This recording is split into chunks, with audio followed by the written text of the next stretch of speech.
Sorry, I started my stream tea too late, and so I will have to go get it in a second, but that's what I was doing, preparing the stream tea, and I think that my ads played, so there would be no pre-rolls.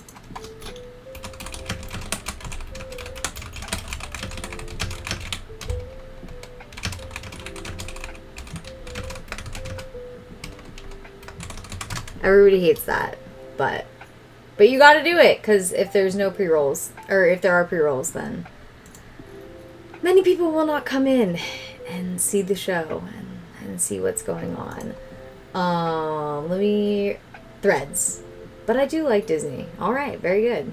Well, I post a lot about Disney on Threads, so there's a lot of crossover there. I had the privilege of getting some art pointers from some of their background artists. Oh, very cool. What are you planning to do on stream today? I have this Cinderella cosplay behind me that it's like very close to being done, so I think I'm going to add a satisfactory amount of rhinestones to it today to shoot some photos with it this week, because I have these cool little face tattoos from an artist that I want to shoot with it. And I definitely want to do it this week. Well, it's going to be like really sunny and hot. And I don't like to be cold when I'm outside shooting. So it's the perfect time to shoot a Cinderella cosplay by the beach somewhere. I haven't decided on the location yet. So I must finish it today. So that's my plan. Hey, Walter. Yeah, the little birds are out here. You just noticed. I know. Go. They've been out there the whole time. You've been missing your bird watching opportunity. So I'm going to finish that today, so I'll be in a good position to shoot that cosplay. I have I have a princess crown that I need to shoot a final scene with for another video, so I'm going to do that on stream today as well. I need to get my printer working, which is always just one of the worst things possibly imaginable. So I will attempt that while also live. Just a classic Monday, getting some stuff done. Another nice day where we're living at. It's about to get like really warm, so enjoying the nice days. I mean, almost like approaching air conditioning weather, which is scary because it's February, but it feels good after it being honestly like pretty cold for the last like 3 months, so I'm not complaining.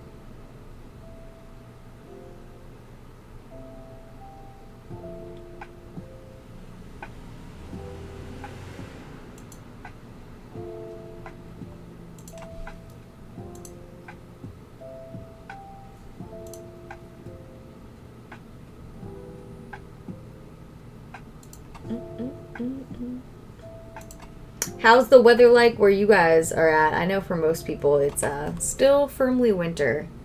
So sorry for that. And sorry for that one.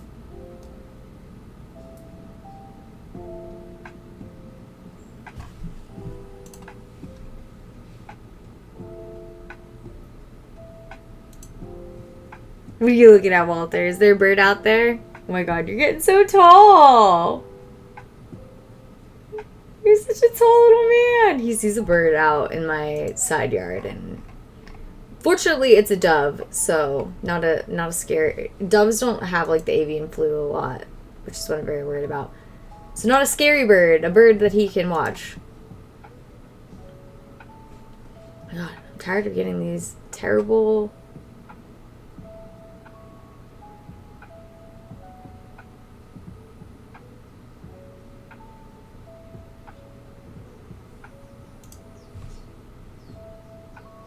What the hell? What the hell?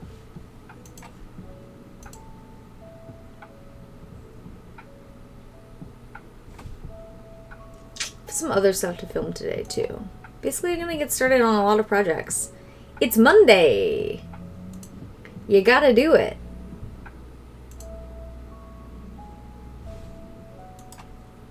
What are you guys working on for this week? hitting the ground, running, or sitting. Yeah, in most places, it's still very winter. We just live in Southern California. All right. Let's me move my chair so I can work on my cosplay. And I'm gonna go get my tea as well. Yeah, I hear the little birds, Walter. Are you be nice to them? Where's Mickey Moo?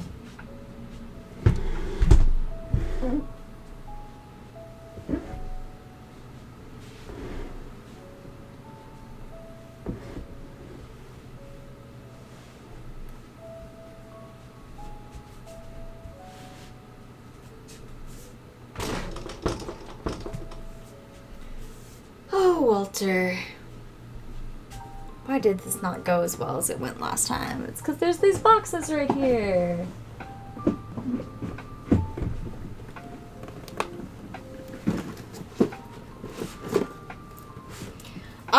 I love fall, but I think I might like springtime a little bit more. It's just such a good time. Time for renewal, warm weather, cutest colors, little flowers, baby animals.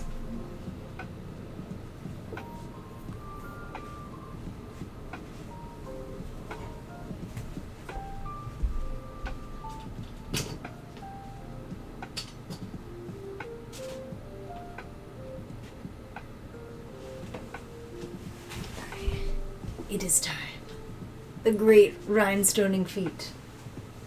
Time to happen. What is my little rhinestoning tray?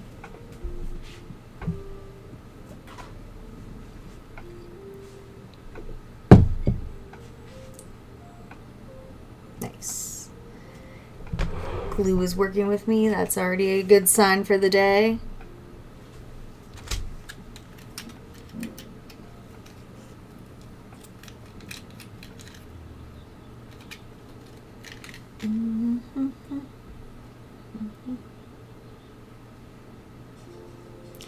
Are any of you guys crafters or creators working on anything? Any special projects?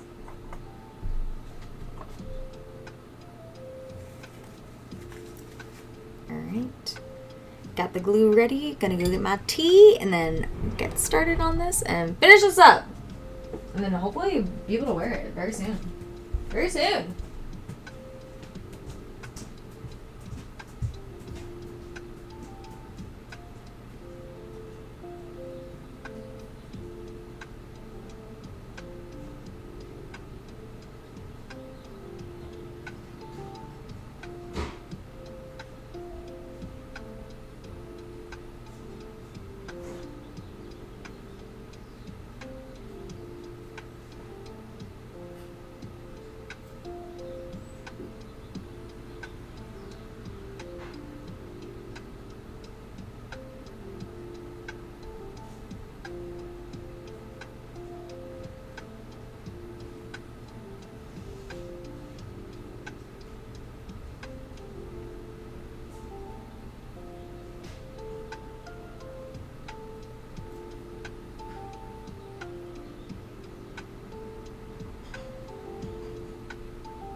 Mickey. Alright, the tea is brewing. Walter is still watching the little birds outside.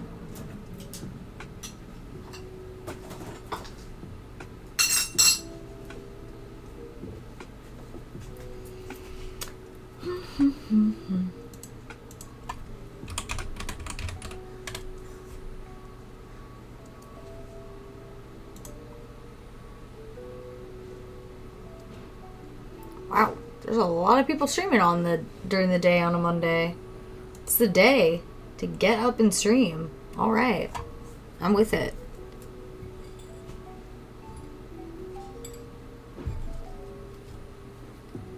Okay. Oh my god. Always. I need to finish this costume today. It's my... the hell?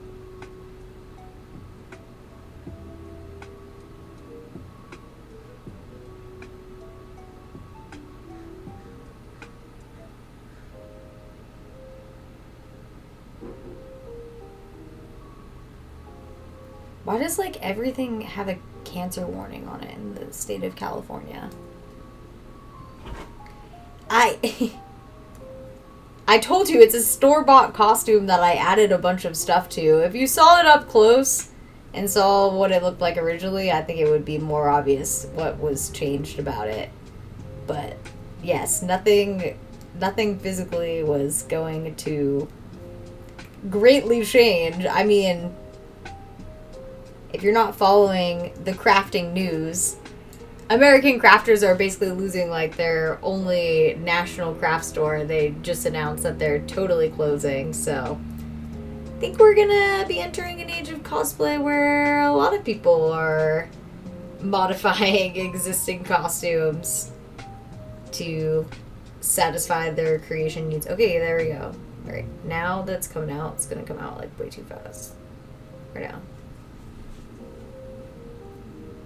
Yes, rip Joanne's. Rip Joanne's. I'm trying to get... let's get rid of... oh, God, no. No, not like that. Not like this. Oh, damn it. Well, I guess actually that does kind of work. Not totally.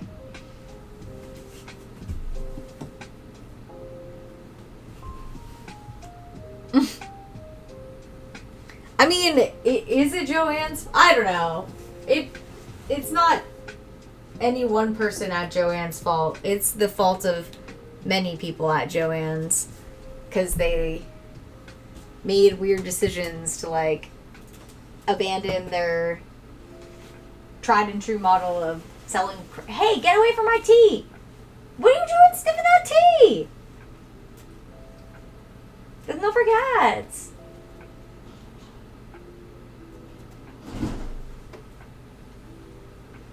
Yeah, but the problem is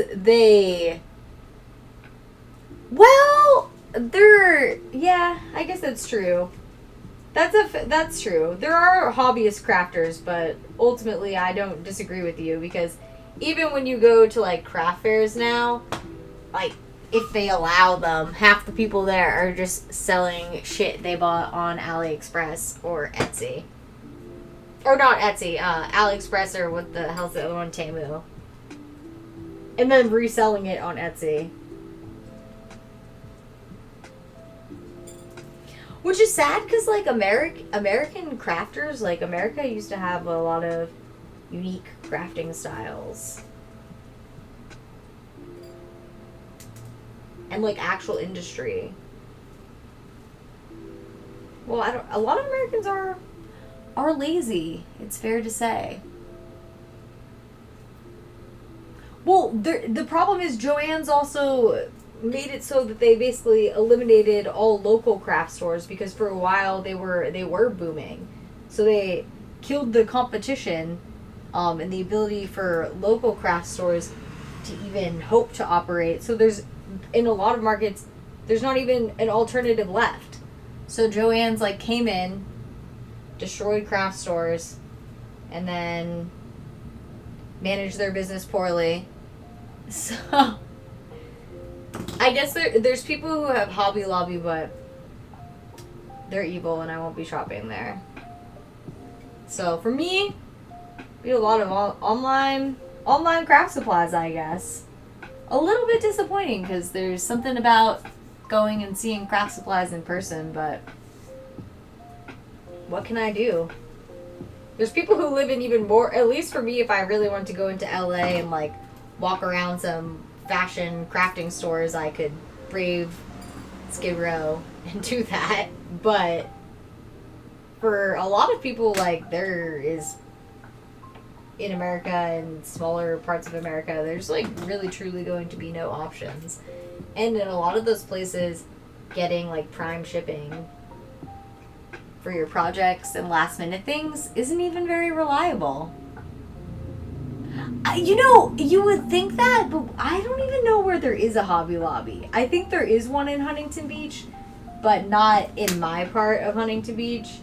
I know where there's a Michael's, but Michael's doesn't sell fabric.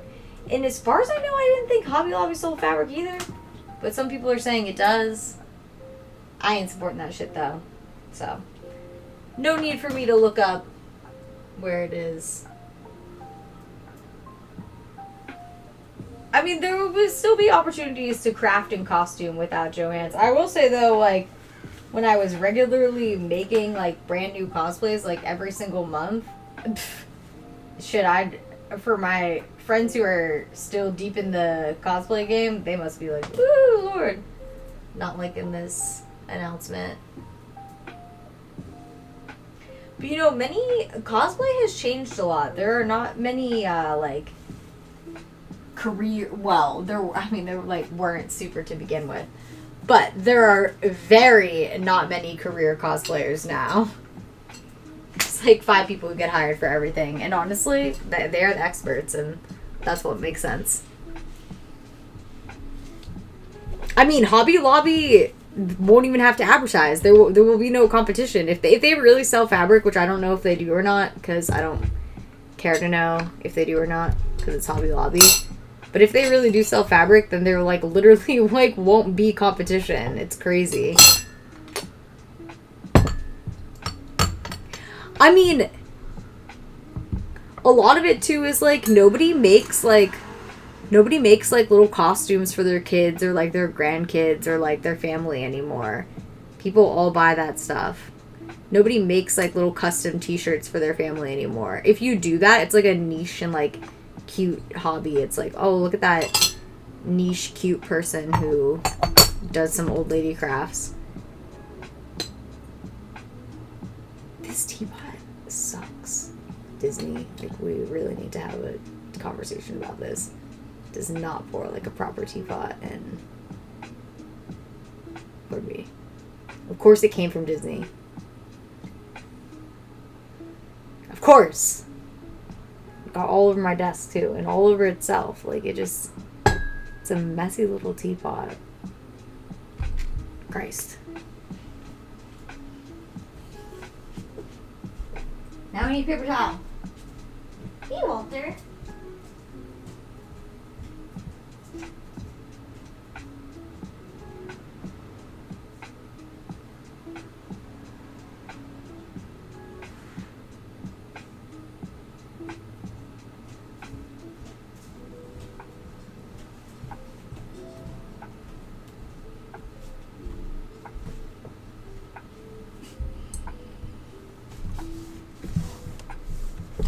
Stain my desk though, so I need to go get a magic eraser for that. Good lord. Good lordy be. Yeah, I don't know. I feel like cosplaying as like a creative hobby has kind of fallen off too, because it is so easy to buy like pretty good like store made costumes now. And for the most part, when you're at these events and like having a fun time wearing your costume, people might ask out of curiosity, like, oh, did you make that? But no, if you're like, oh no, I bought it, nobody's like, oh, you're a piece of shit, leave the convention. You bought a costume. Because most people there at this point bought the costumes. In the past, since I have gone to cosplay conventions for like over 10 years now, in the past, um, more people made them because costumes were not as accessible or they were really expensive. Or you had to get them like custom made by a tailor. But now, I fell off there. Now it's really easy to get costumes from overseas. And honestly, like some really good ones. You can even get people like to make you armor. So, oh, Walter, that has changed. Walt, you want to come eat on camera, Walter? What time is it?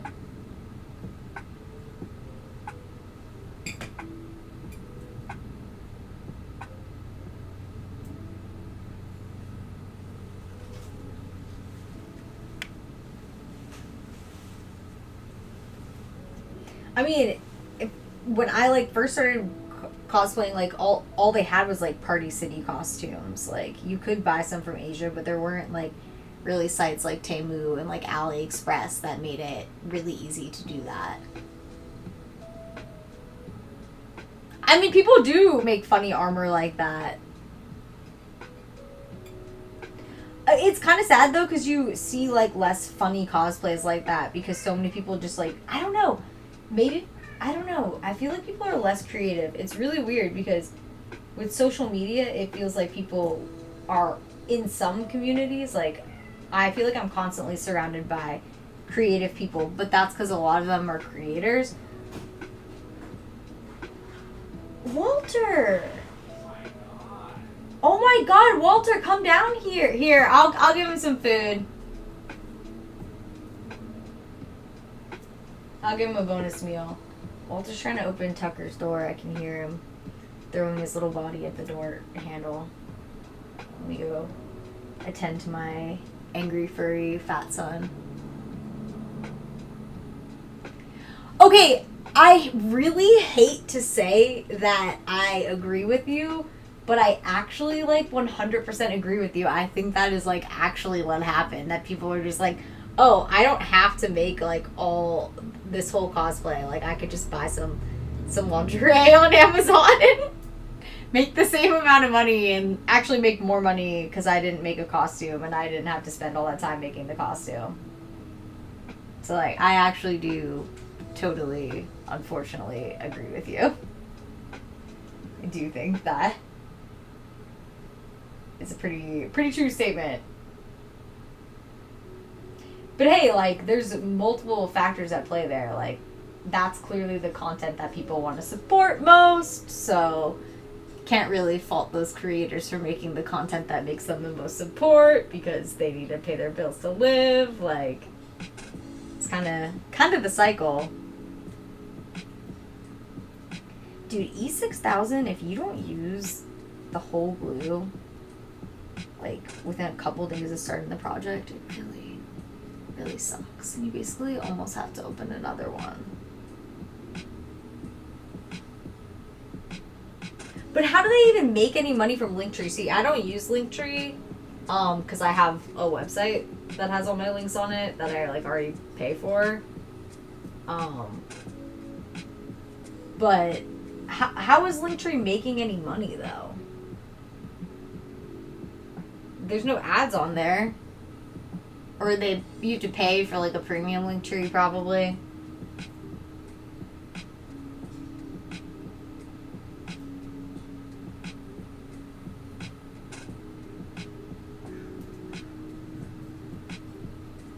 Hey, whatever, at this point, whatever's floating people's boats in this economy and supporting them, do your thing.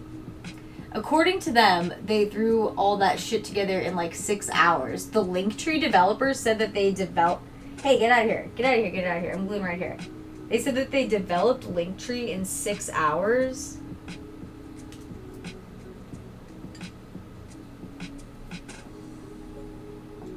You gonna bother your bro?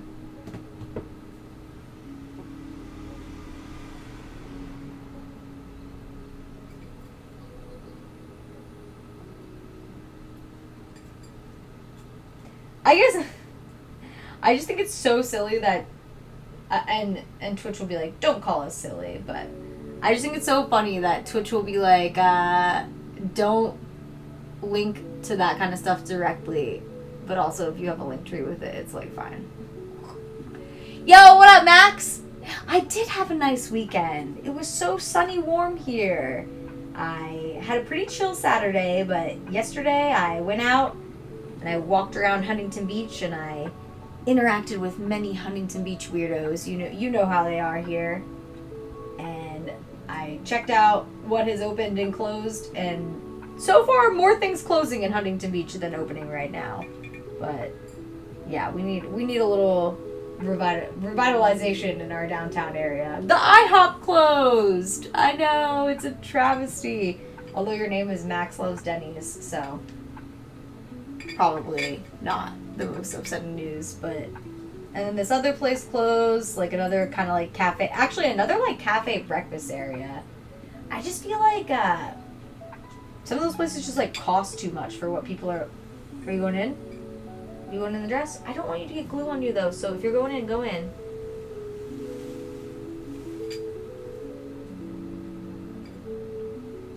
He's now inside the dress. My mall has had a big spike in people? Oh, that's kind of exciting. As somebody who enjoys interesting in-person retail. I was saying on the stream yesterday... Hey, no, that's my little tool.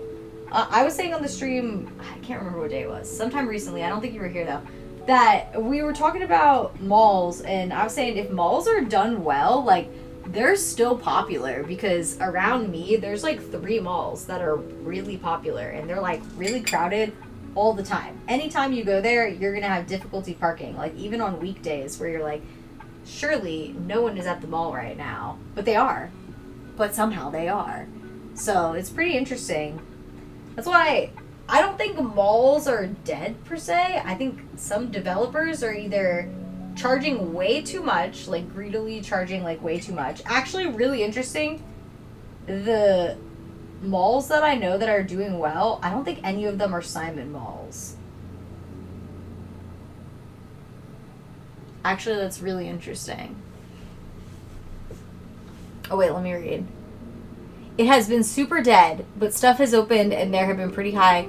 What kind of stuff is open? One of our malls, not near me, so I haven't gone to it, has turned into like an entertainment hub instead of a mall. Like they took these run down stores and they like put in like, they removed everything from it that would have used to be an old retail store, basically like the shell of a retail store, and they like put in like a retro roller skating rink, and another one is like an adult laser tag, and another one is like one of those places where you like throw the axes.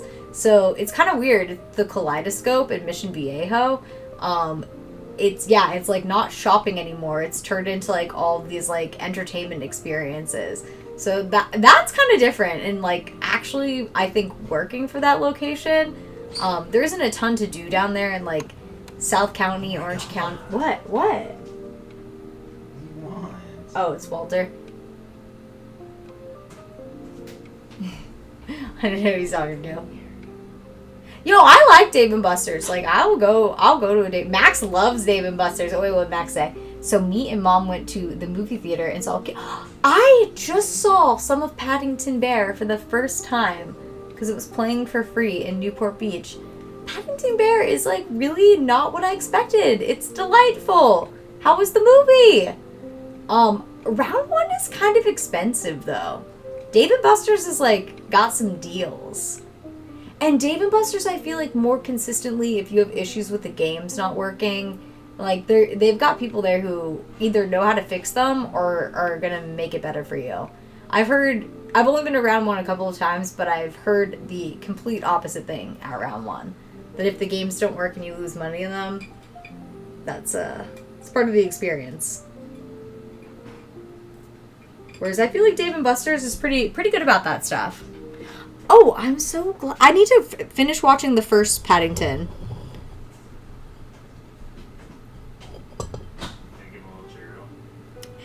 I gave him a different second meal, because I know, I tried feeding him a bigger second meal. Like a 3-ounce second meal, so I think I just gotta give him a sheep now. He's growing. He is growing, I agree. Why don't you give him more food? I gotta go. I will, I'll feed him on stream, I'm coming. Alright. This is the 3rd Paddington movie? Ooh, I'm behind. I'm behind on the Paddington franchise. Oh my god. Will you please go? Yes. Is he still home? I don't know. I mean, his little dinosaur hump is flattening out. Like, he's becoming a long boy.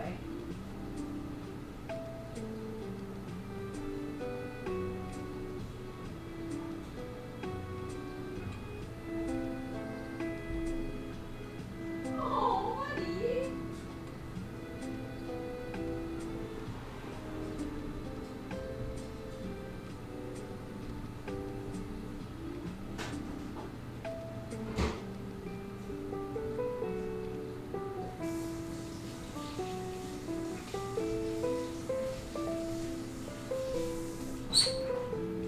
He's coming back.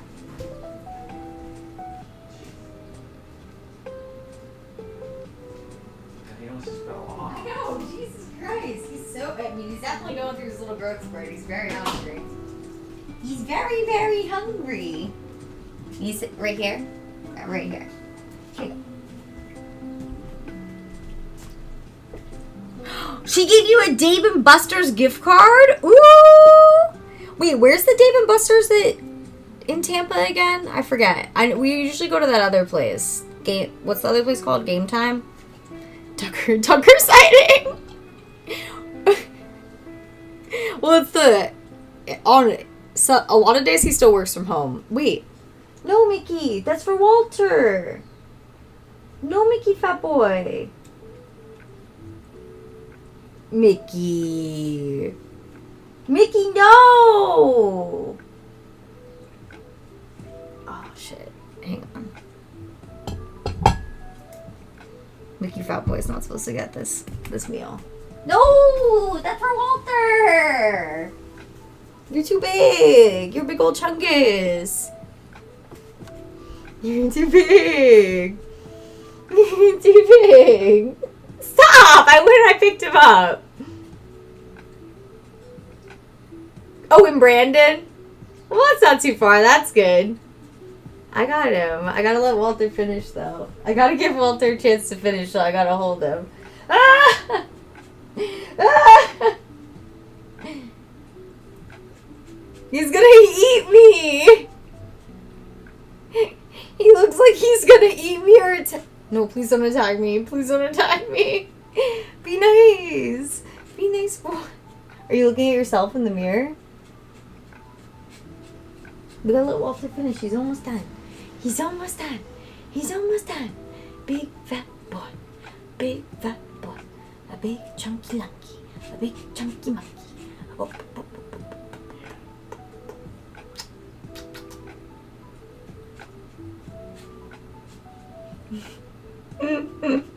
You think does he look a little bigger, Max? We've been trying to keep him on a diet, but he loves to eat. He loves to eat. But yeah.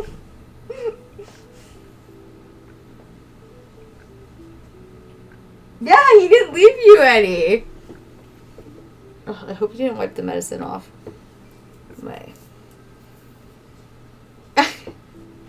I mean, when he went to the emergency vet, there was like this really handsome like British emergency vet. Oh my god! If you ever saw my Twitch stream and saw me say that, I'd be so embarrassed. But he was trying to be so nice to me when I was like obviously freaking out and losing it about Mickey being sick in the middle of the night, and he was like, "Yeah, I think he's fine, but he's obese. He's obese." And I was like, "Fuck." He was skinny when we got him because he had just had his neutering and he like lost some weight around his neutering surgery. So for a while we just kind of like fed him what he wanted. Because he needed to regain some of his weight. And now he's now he's a little bit. Now he's a bit of a chunky monkey. But we don't let him free eat dry food anymore, and he doesn't get fed all the same meals as Walter. Walter eats the problem is Walter eats an all wet food or an all wet food, all meat diet. So Walter eats like really, really well for a cat. Like ideally for a cat. And so he wants to eat all of the same meals that Walter eats when Walter eats his wet food meals. But then he also wants dry food. So if he ate the wet food meals that Walter ate, it would be totally fine. But he cannot handle not having dry food.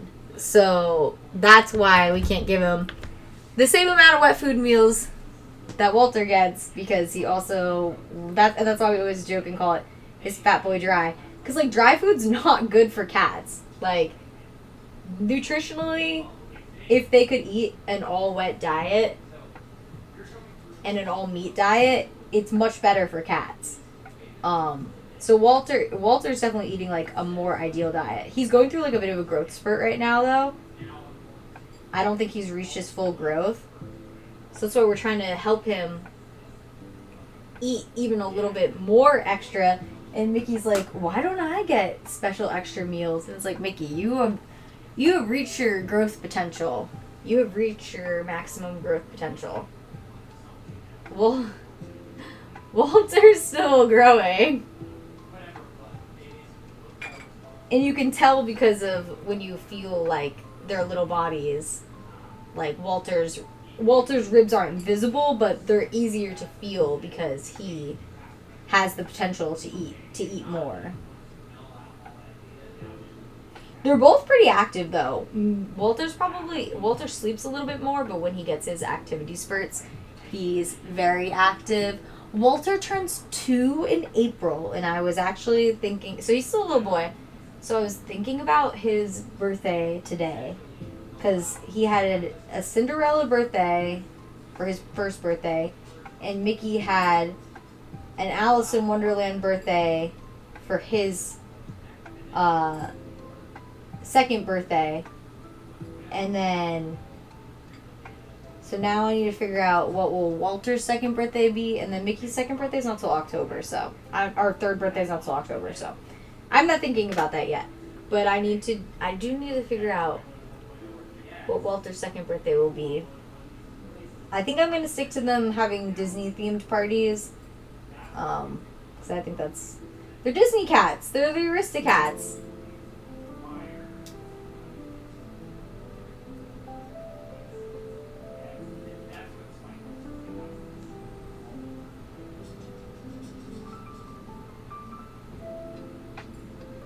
They are my little guys, though. I spoil them greatly. Walter with his freaking all-wet food diet. Truly eating better than most Americans. Although, what are you doing? What are you doing back there? I mean, definitely eating better than a number of Americans.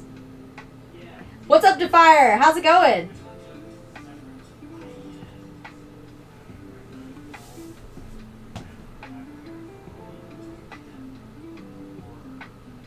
Ooh, I'm charging through this.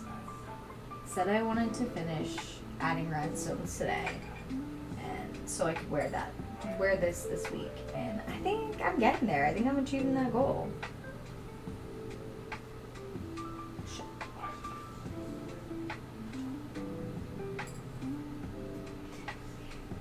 And it's gonna be so nice this week. I might be ambitious and try and go do a location photo shoot somewhere in Huntington Beach. Honestly, I don't care about what people who live here think of me, so it's kind of great. I was doing a photo shoot in public yesterday, and I was like, people here are much weirder than me and probably not respectful to. I mean, at least a majority of these people voted for our terrible city council, so I don't really care what they're doing or how they feel. So I'd be making my content, and I'd be going out there. And I will be more brave about it. Yeah, Mickey definitely took advantage of being like, oh, I'm a little underweight because I got neutered. And now he's like, Oh, I love eating food, even though I was not recently neutered.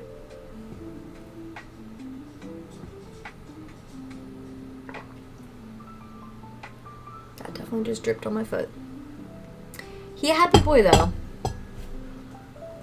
That's why when he was not feeling well, after his massive hairball and his little GI upset, it was very obvious because him or Walter, they're very food motivated little kitties. If either of them doesn't want to eat, I know it's bad. So that's good at least to know that about them.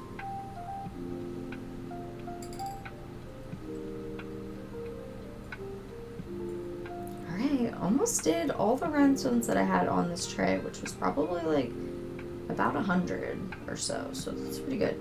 I'm going to finish what's on the tray, and then I'm going to clean the tray off to get the little glue off, and then keep on keeping rhinestoning. Hell yeah.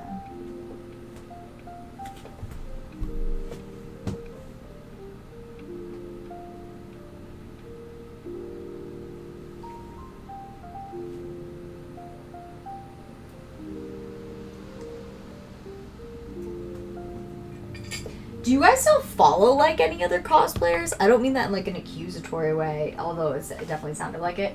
I just was more curious, like, what is the state of, like, Twitch and, like, Twitch people's relationship to, like, following and standing cosplayers? I know a lot of them, like, a lot of cosplayers used to stream on Twitch, but I still follow a lot of those people, and I don't have, at least in this last week, haven't seen them live. So.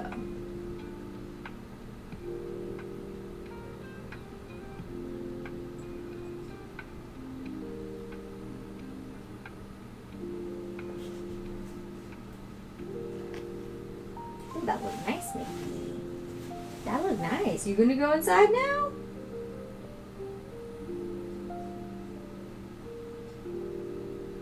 Now Mickey go in the dress? Ooh, that's sparkling Mickey!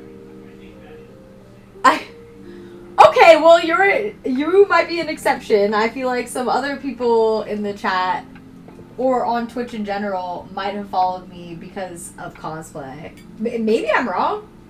Maybe because I like started making public-facing cosplay like slightly before I started streaming on Twitch. So I always like feel like people see me as that first. But, you know, maybe I'm wrong. Where you going, Walter? Where you going, Mickey? Sit next to me? Sit next to me, nice boy?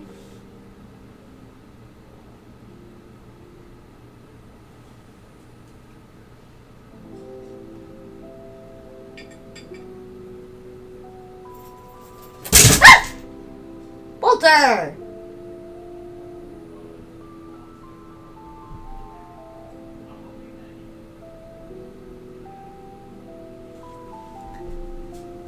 What did you just do? Knocking over my vintage purses? Yeah, you scared yourself. You scared me too. Oh shit, I have to like go over the bed because I can't get through this chair. Walter! Walter! You knock that purse over? You gonna try to knock this one over? You're gonna try to knock my water bottle over? Oh my god. Go. Are you like the vantage point from up here? I said, go sit in the window. I think he likes being slightly elevated to see the doves. Oh, what be Walter?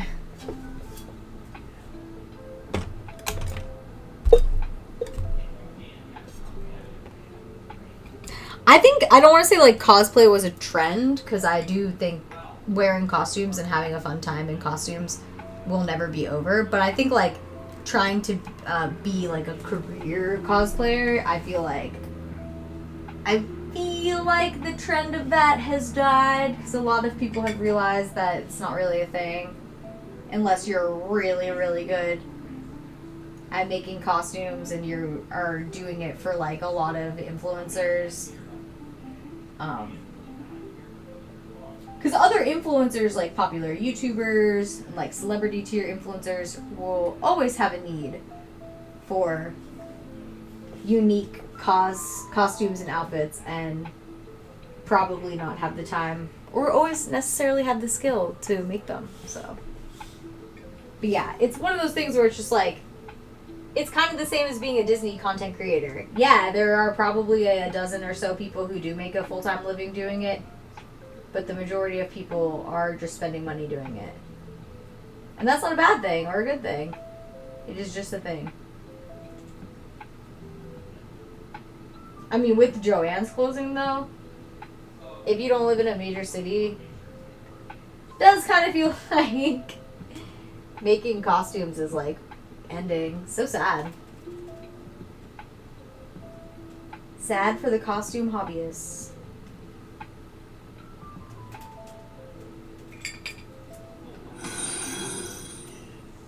Yo! Sean, maybe? Shawnins? How do you say your name?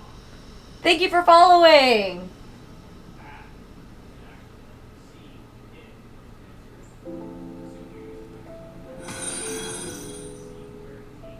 Yo, and Michael Hodge! Oh, here we go! We got some follows! Thank you for following! How you guys doing? Welcome to the chat.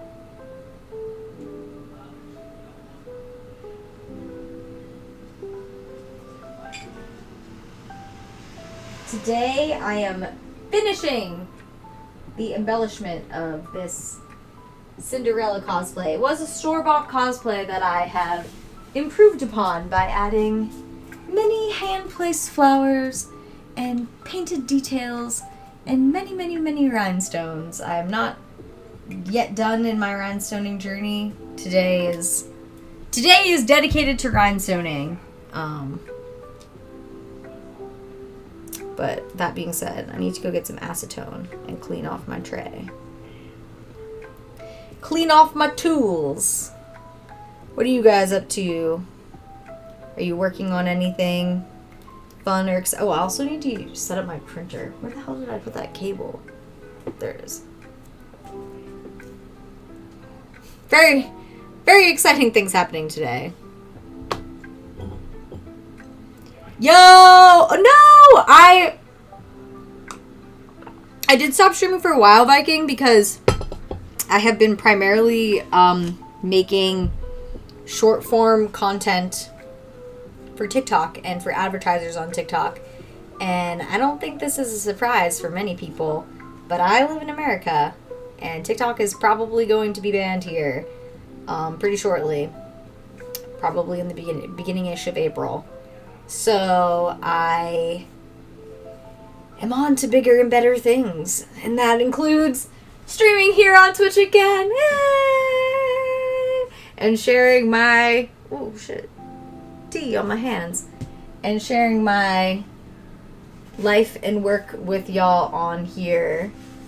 Talking what's going on. I mean, if you don't live in the United States, then the TikTok ban really won't mean anything to you. And also...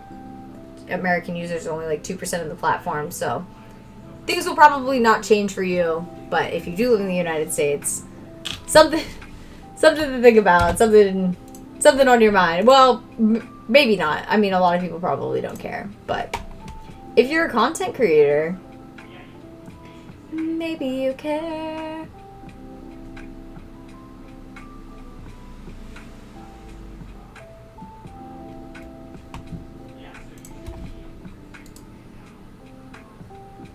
How have you been doing, though, Viking? What have you been watching on Twitch? That's what I would love for people to tell me. What I have watched Twitch in this time, but I'm going to be honest, I mostly just watch, like, the same 15 people that I followed, like, 10 years ago.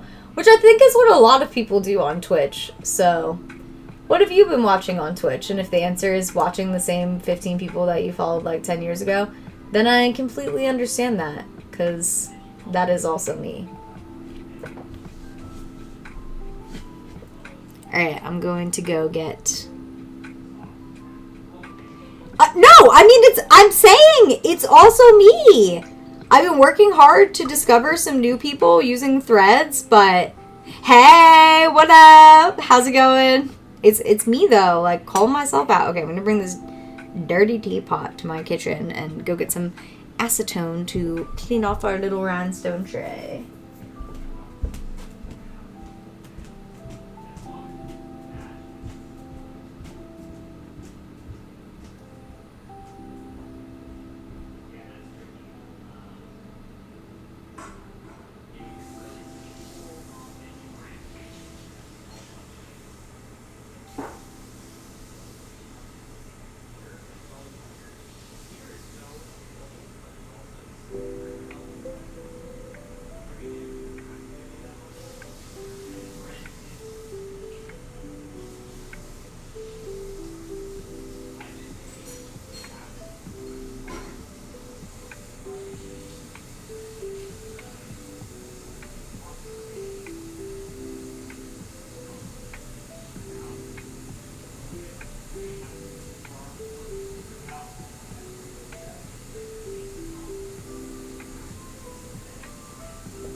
Alright.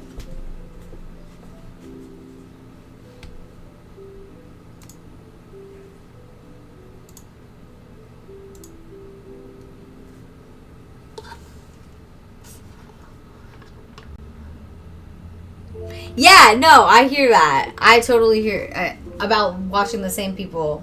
I hear that.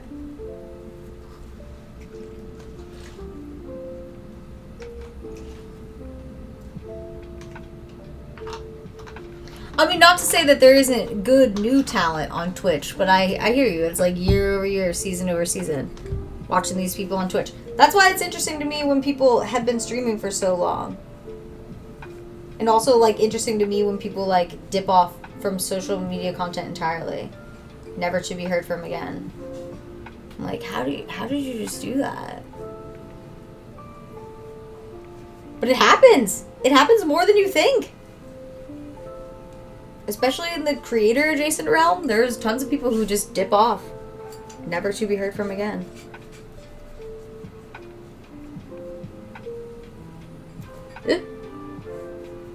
Like, think how many Twitch partners never streamed again, but also, like, haven't been unpartnered.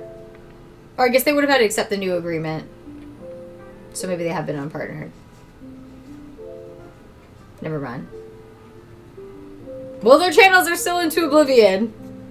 They would have, at least after 2022, or yeah, 22, I think that's when they sent out the new partner agreement.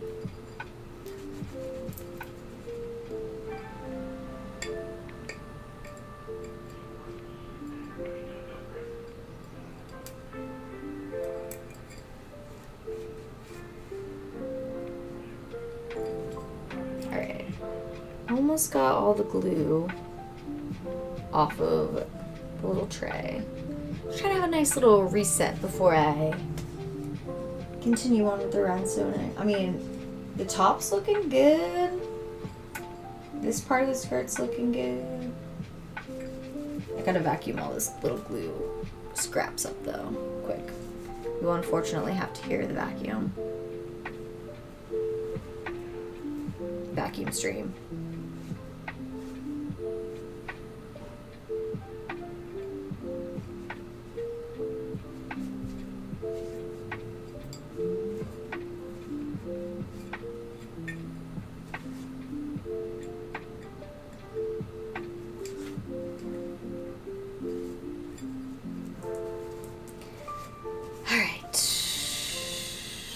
Good to go.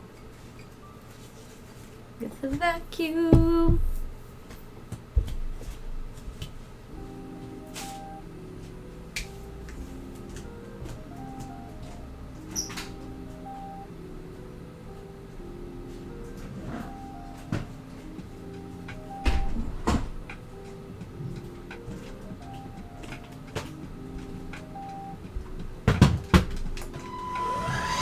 Vacuum head.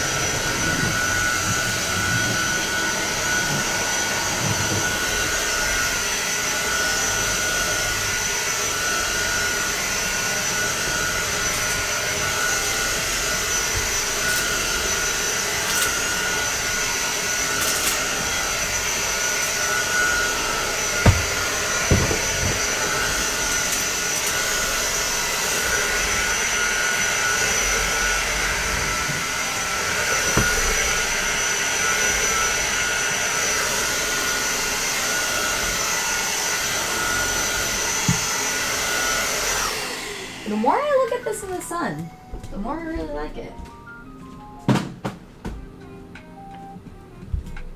Gotta go shoot it while it's nice this week before we have California winter back. Because I feel like we're not done with the rain. We're just like having a really nice week. Maybe I'm wrong, but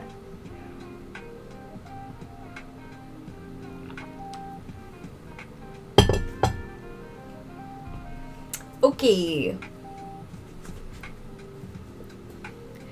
Time to dispense more rhinestones. Now, these aren't for... Oh, pre-roll. Okay. I'm actually going to take a quick break and look at my phone for a second. And then dispense more rhinestones. Thank you for supporting my ads and supporting me as a streamer, because I have no... Or, not a pre-roll ad, it's an ad break. I have no pre-rolls, which is why I play ads. Thank you! Thank you for supporting me. Thank you.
Alright, I have updated more things to say that I'm live. Oh, hey! What up, Veronica?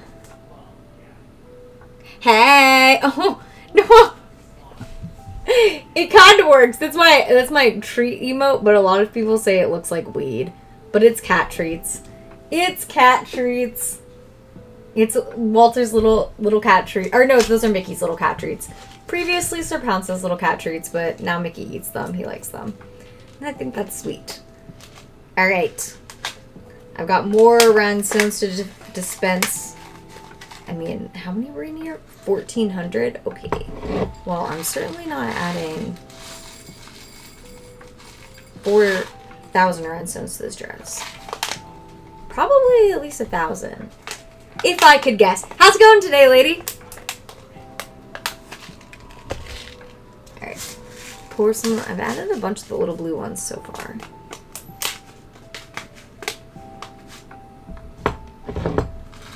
Cleaned up my tray. And I am ready to go. Ooh, the blue ones were actually... How many were in here? Jesus, 1,400? We used a lot of the blue ones.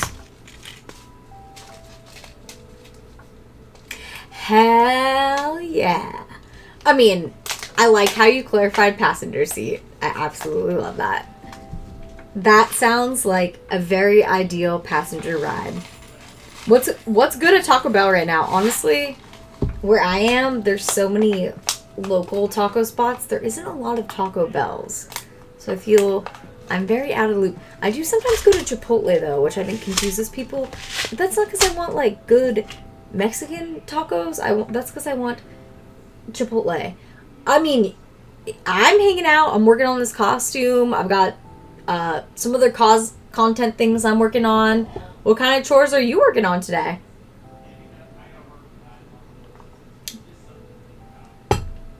See, I haven't had either of those things because I literally haven't been to a Taco Bell in like so long. I used to go all the time in high school though, because in Massachusetts there are not a lot of authentic taco spots. Yes! Fold your laundry while you hang out. That's perfect. I guess that's like a thing that became popular on Twitch while I was on break. But my friend Matt was explaining it to me. He said it's like co-working streams. I think there's like a whole category for it, but honestly, I always just stream in the just chatting category no matter what I'm doing. I know that's not the best thing and technically not the rules, but that's where I'm a rule-breaking Twitch streamer, I suppose. I just keep it in the same category because, you know, at the end of the day, no matter what I'm doing on this stream, I am gluing rhinestones. But I was gonna say, no matter what I'm doing on the stream, I'm always chatting. So that's why I always just keep it just chatting. You know, I just suck. I never change my category. Like, even if you see me play World of Warcraft, I'll probably not even change my category. You know, if Twitch wants to send me a message about that and tell me to change my category, they can do it. Hell yeah, exactly. They can do it. Like, I feel like at this point, I'm just doing good for Twitch. I'm not doing anything too controversial on Twitch. I'm making them a little bit of money, playing some ads for them. Trying to get some of my girlfriends to watch Twitch. I got some of my girlfriends here watching Twitch. So, I feel like I'm doing no wrong. Even if I don't change my category. Yeah, exactly. And like I said, I'm just hanging out. I'm chatting the whole time. You're always going to hear just chatting in some form. Yo, what up, Vanquish? It's so good to see you again. Thank you for stopping by. We're celebrating 11 years streaming this month. Oh! Thank you for being here, lady. Oh my god, I've been thinking about Walt Disney World so much. Because I'm just not feeling the Disneyland magic a lot recently. So I think that's why I've been thinking about Walt Disney World. And I see some other Disneyland creators moving to Florida. And anytime that happens, I'm like, getting the itch.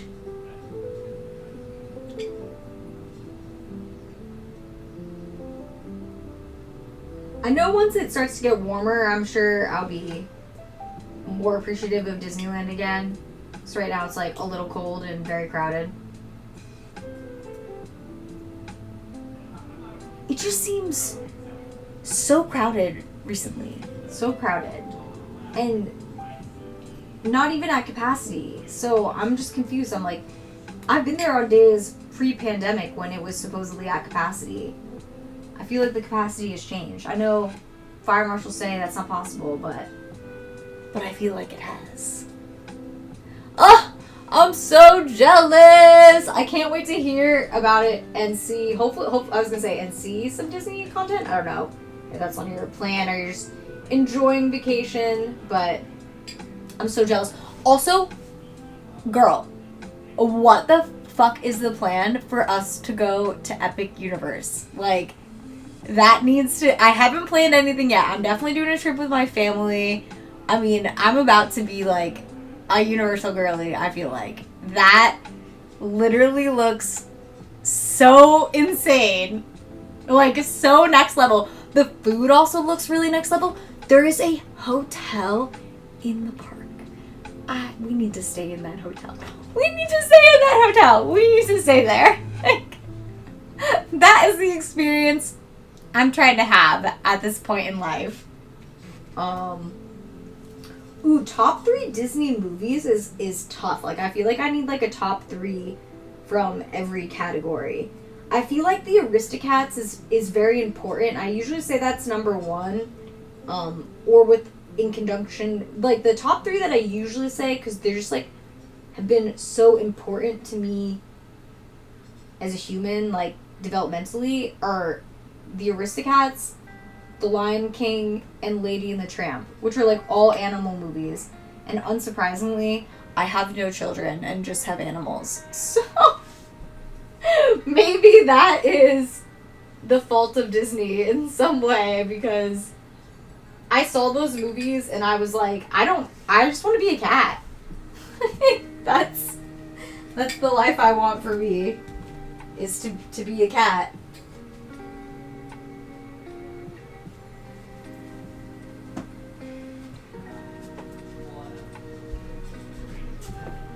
Yes, everybody wants to be a cat. Exactly.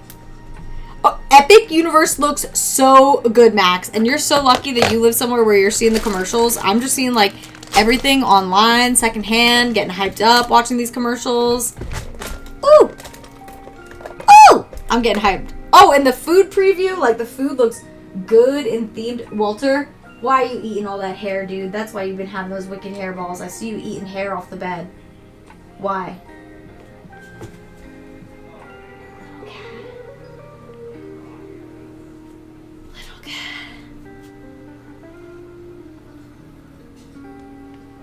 Oh my god, that is so real, and I feel like if you saw my life partner, people are like, haha, that makes sense for Megan. I always say that I love Disney prince looking men, and I don't think that's a surprise to anybody who knows me. And yeah, I totally blame them for that.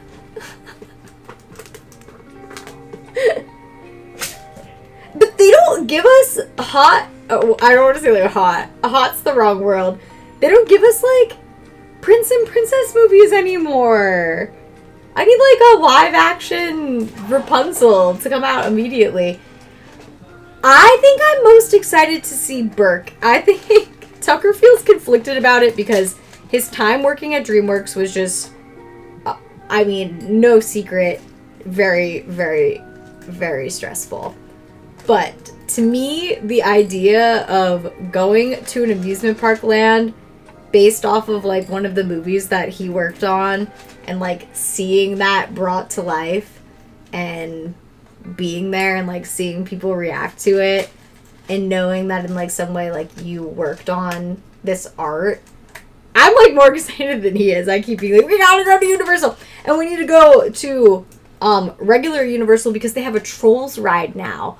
And the biggest movie that he worked on when he was at DreamWorks was Trolls. Like, in Trolls, there's even an artistic sequence that he completely made the decisions over. It's like towards the end. when they're going through one of the felted scrapbooks, like he decided the sequencing for that scene, or like had a very big part in the sequencing for that scene. So I feel very proud of those things. And honestly, and people are like, oh, you didn't make Disney content before. And I'm like, yeah, because the person that I like literally have been with works at DreamWorks. And, you know, and people like at DreamWorks, they like Disney content. They like Disney movies. They consume Disney movies. But I don't think it would have been extremely well received to be so passionately creating and promoting Disney. So that was something I've gotten into later because he no longer works there. But I think it will be very exciting and interesting to see these lands brought to life. I cannot wait. The Ministry of Magic looks insane. I actually literally sent it to my whole family, and because they've all seen Harry Potter, obviously, and like Harry Potter, because of the generation that we grew up in. They're parents to millennials, so my dad is real familiar with the Harry Potter, and I was like, they like literally built the Ministry of Magic, like they like actually built it from the movies. It literally looks like it, and you can actually go in it. That is so insane. It's next level. Disney says they're not nervous, and I'm like, I think you should be. If this park was in California, I would literally be like foregoing a Disney pass to like go there multiple times in a year, for sure. Because I know you can only buy like multi-day tickets to go right now. Yeah, I think they're like really underestimating how many Disney people think it looks super sick and are like really impressed by it. And and at the same time have not been as impressed by Disney in recent years. So basically, that's how I'm feeling about Epic Universe. Totally sick. I look at all the promo every time. I follow a lot of Universal creators now, and just like theme park creators in general. I've been watching a ton of the promo, even watching some videos on YouTube too, getting real hyped. Can't believe it's been 6 years. I know, I've been making content for a long time. A long time. That's the thing I've been realizing when I'm putting a lot of my content. I've been moving, if you missed me say this earlier, I've been moving all of my TikTok content, because TikTok is definitely still going to be banned. Like, prepare yourselves accordingly for TikTok to literally still be banned. So I've been moving all of my best short form TikTok content to it's $80 a year for the what? How is that even possible? Is that after you buy a 1-day ticket? But I've been moving all of my best TikTok content from TikTok to YouTube and working. Actually, Veronica, oh my god, I was literally getting through 2022 and I literally just uploaded a bunch of videos from your wedding trip. And I think in like a couple of the captions, I'm like, this is from 2022, Veronica's wedding. Not recent, but hey, I'm using that content. It's not going down with the TikTok ship. It will exist. It's so cute, and people are like loving it. It's so cute. It's like actually making me so happy to be able to use all this content again before before it goes away again. I'm really happy to be spending the time and making use of it. Yes, I do agree that Universal is definitely more affordable. It feels like they give you like more perks too. Like at this point, Disney like doesn't want you to have a pass because they make more money from people not having passes and just attending the park as day ticket holders. So it feels like Disney would love to reduce their pass community. They know that there is outrage, but honestly, to them, the more people who cancel their Disney Pass, I think that is like a goal. That the company is like, I listen to their shareholder meetings and stuff because I am a shareholder. I think this is like actively a goal that they're trying to achieve because they make more money from day tickets. So, something to keep in mind. Whereas these other parks, I think, see more benefit from having their pass holders there during like slower times. So they give them more benefits that you just are like absolutely unheard of as a Disney pass holder.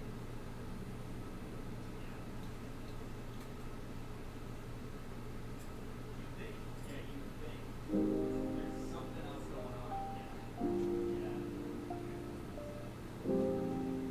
I'm loving how this is looking.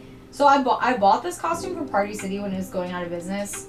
So this is like what I'm calling a semi-homemade cosplay. Because I am adding quite a lot to it, but I didn't make it. But you know, I'm glad that I saved it from, who knows, not even being sold by Party City and just going to a landfill. Because it was too pretty for that. Oh, we found free parking? Whoa, there are places to park near Disney that are technically free too. And like the neighborhoods are like actually pretty nice about it. But I don't know if I should be like blowing up these spots. They're like in people's neighborhoods and stuff. It's basically just like if you're smart and you like follow like parking laws, you can find parking in Anaheim that's like within a half a mile walk of like downtown Disney.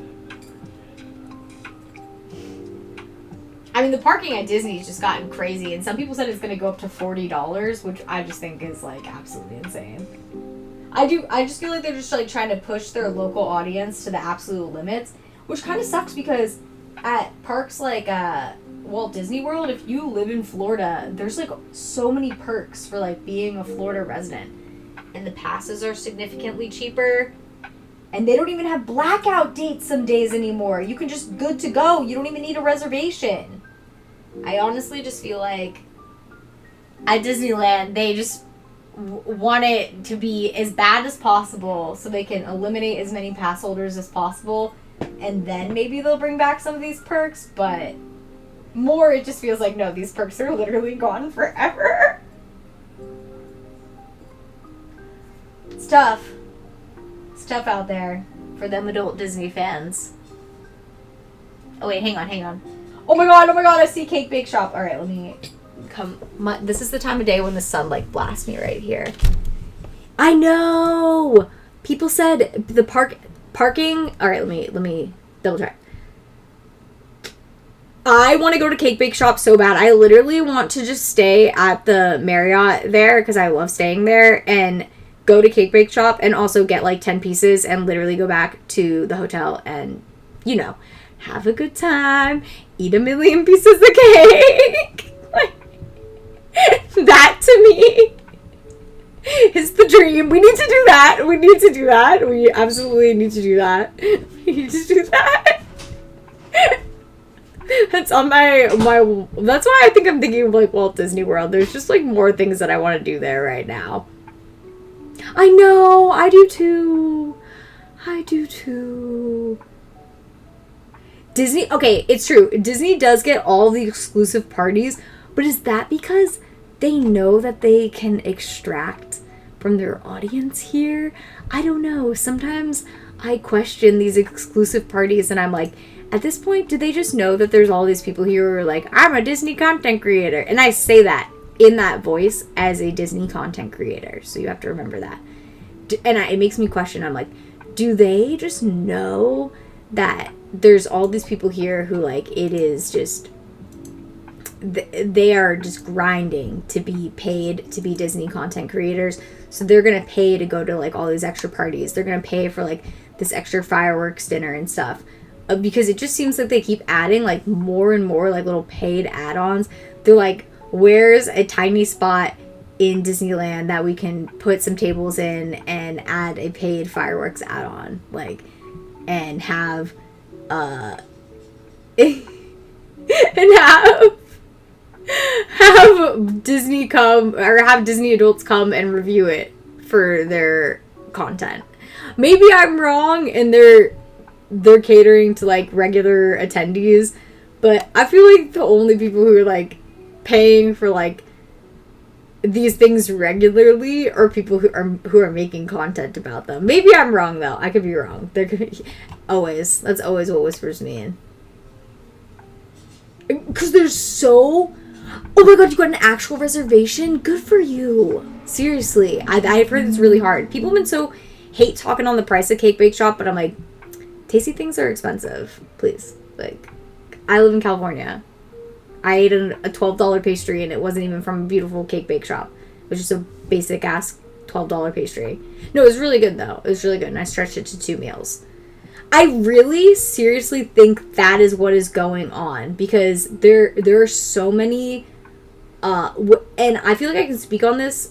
I don't have like as many Disney content creating years under my belt as many of these people do, but I can say with certainty I was definitely one of the first people to stream in Disneyland on Twitch. I did it in 2018 before there was TikTok live streamers, before there was Instagram live streamers. You could live stream on Instagram at the time, but like literally no one did it. And I did like full Twitch streams. I like planned these out. I did that shit before other people did it. And I don't do it now because the people who do it have such a bad reputation. And I can speak on it has so greatly changed from when I was the only person there streaming with a gimbal and people were like, what are you doing? Like, I'm like literally made uncomfortable by what you're doing. Now everyone and their mother has a gimbal or Digi Osmo 3, whatever it's called. Literally everyone. So you don't go to Disney if you don't want to be on someone's live stream. Like, you're going to be on their live stream and you ain't consenting to it. Like, it is happening. So it has greatly changed from when I started. And that was in 2018. I mean, like, in the scale of things, that like wasn't that long ago. Ooh, when I say it out loud, though, it feels pretty long ago. I do feel OG. I do feel OG for Disney streaming. I feel I have heard that.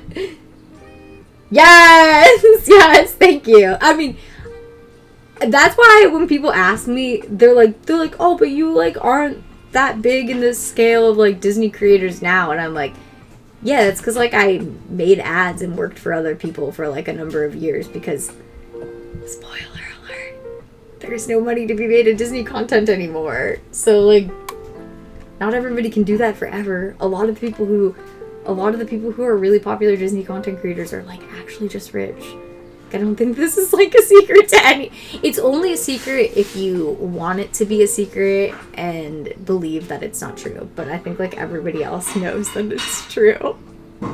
I say this as somebody who's in these communities and like goes to these launches and goes to these events. Like, nobody can buy all these things all the time and pay for all these things all the time if they weren't already rich.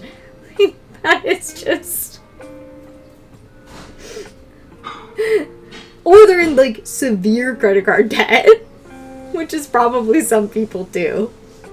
Yo, what up, no soliciting?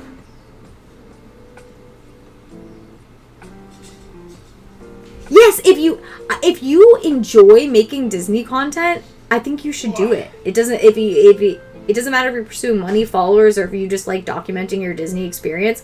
I think it's great. So like, I'm not against all the people live streaming and in Disney doing their thing. I'm just saying it's changed. It's like a lot of people are doing it now, when in the past people were like, what are you doing? And now it's much more common that you are watching somebody else and you're like, I know exactly what you're doing because you're streaming on Twitch or you're streaming on YouTube.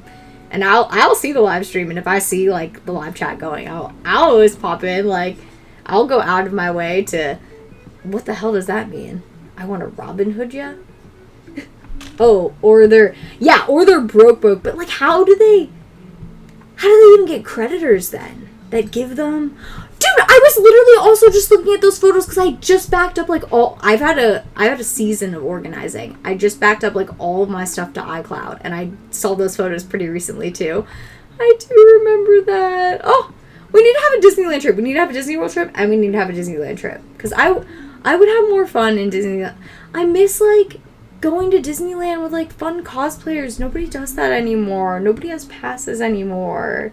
It's like exclusively Disney people, and I like the people who have like multifaceted nerdy pursuits. Like I like you. Like I like to play video games. I like to do Legos. I like to go to Disney. Like I don't want it to be I only go to Disney. I don't play any of the other video games. I don't watch any other shows, which is what it feels like it is.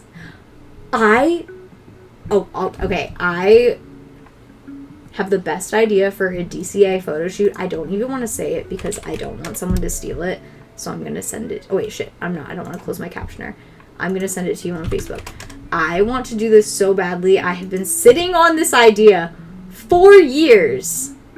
And I didn't kick my cats out. The door's open. Oh, no, it's a TikTok. It's probably a possum. Because one time there was a possum in the backyard and I scared it so badly. So now forever, Tucker says that I scared possums.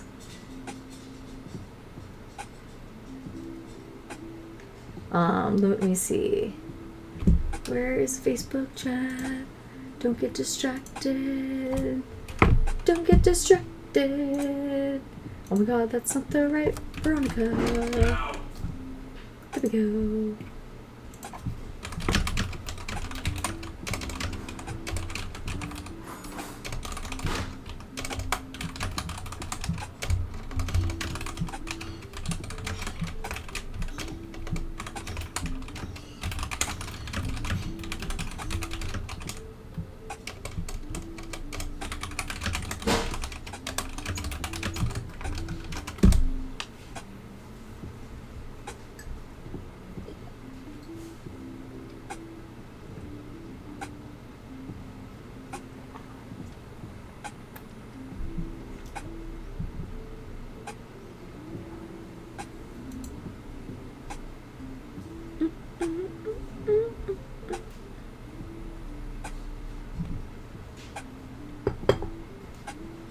Yes, we have to do that. That has been an idea that I have been sitting on for so long. I know it's like not even like the most relevant show anymore, but they did just start filming the third season. So that is my secret clue. My secret clue for somebody who's trying to figure it out. A show that has been off the air for a while, and they are finally filming the third season. And it will be the final season. So that's a really solid clue. You could definitely figure it out. Oh, I'm so happy you found the stream and you're enjoying. It's been 32 years since the last Snug stream. Okay. I have streamed 8 days in a row, actually. But prior to that, yes, it had been some time. But that's only because I was making like a shitload of short form videos. I was not doing nothing. Which seems to be what Twitch... Everybody on Twitch likes to assume that I did nothing for 5 years and I've magically appeared in a different location. With a different room and different cats. But somehow... Okay, bye. Somehow I have done nothing. So that is not the truth. I have been making a lot of short form videos. Unfortunately for TikTok, which is probably going to be bad. So I have been doing my best to move the best of my TikTok content. None of the ads, none of the stupid unboxing videos that are stupid. Some are stupid, some are like, what? What's a stupid unboxing video? Trust me, in my mind, I look at the old videos and I go, that's a stupid one. And I don't put it on. But could I tell you exactly what makes one stupid versus the other? No. So I'm putting the best of my content onto YouTube, no stupid videos. And it's going really well so far. I think people like it. Hey. I'm also putting my full Twitch streams on there for the first time in forever because I was always so afraid of doing that. Because I thought that, like, somebody would clip, like, 3 things out of context and, like, make a mishmash of me saying, like, something, like, very, very not out of character. I'm not going to say something that's out of character because then you could clip it and do exactly the thing that I'm afraid of. So, I'm not going to make an example. But that was like literally the reason I would never put my streams on YouTube. And then, I just thought about it. I was like, nobody really cares about me that much to do that. That's the truth. Maybe if I was like a huge online creator. But no, the truth is, nobody really cares that much to do that. So now I put my streams on YouTube. I know, I wish we could go to Disneyland. Still owes me money. If they owe you money from your annual pass from when it closed in 2020, I have seen recently somebody say that they got refunded recently, so you should hit them back up. Because, like, they are actually still issuing refunds for that, I guess. So there's potential for you to get refunded there. Oh my god, light bulb, I have way too many of them, and I feel like the stream has absolutely captured my, like, light bulb idea moments. It's going well, Steven. I am almost done, I feel like, with rhinestoning this costume behind me. I feel like it'll be one of those things where it's never done. If I'm just chilling and I want to add, like, some rhinestones to it, I can chill and add some rhinestones to it. But I do want to shoot it this week. I do, while it's nice and warm and sunny, I love going out there and not feeling cold while I'm shooting cosplay. Well, because it's good to shoot when the sun's setting, so you kind of need to just start on a pretty warm day, so while the sun's setting, it's still warm enough to be moving around in the cosplay and feeling good. So I'm trying to finish it to shoot this week, because we're going to have like 2 really sunny, warm beach days towards the end of the week. So that's my plan. Let me see. Oh, I know, we have to do that shoot. I've sat on this idea for so long, and finally with them announcing like the 3rd season, I'm like, alright. The idea is, it's still relevant. A lot of people haven't seen that show, but that's sad to me. Like, get HBO. Like, come on. Come on now, they make good television.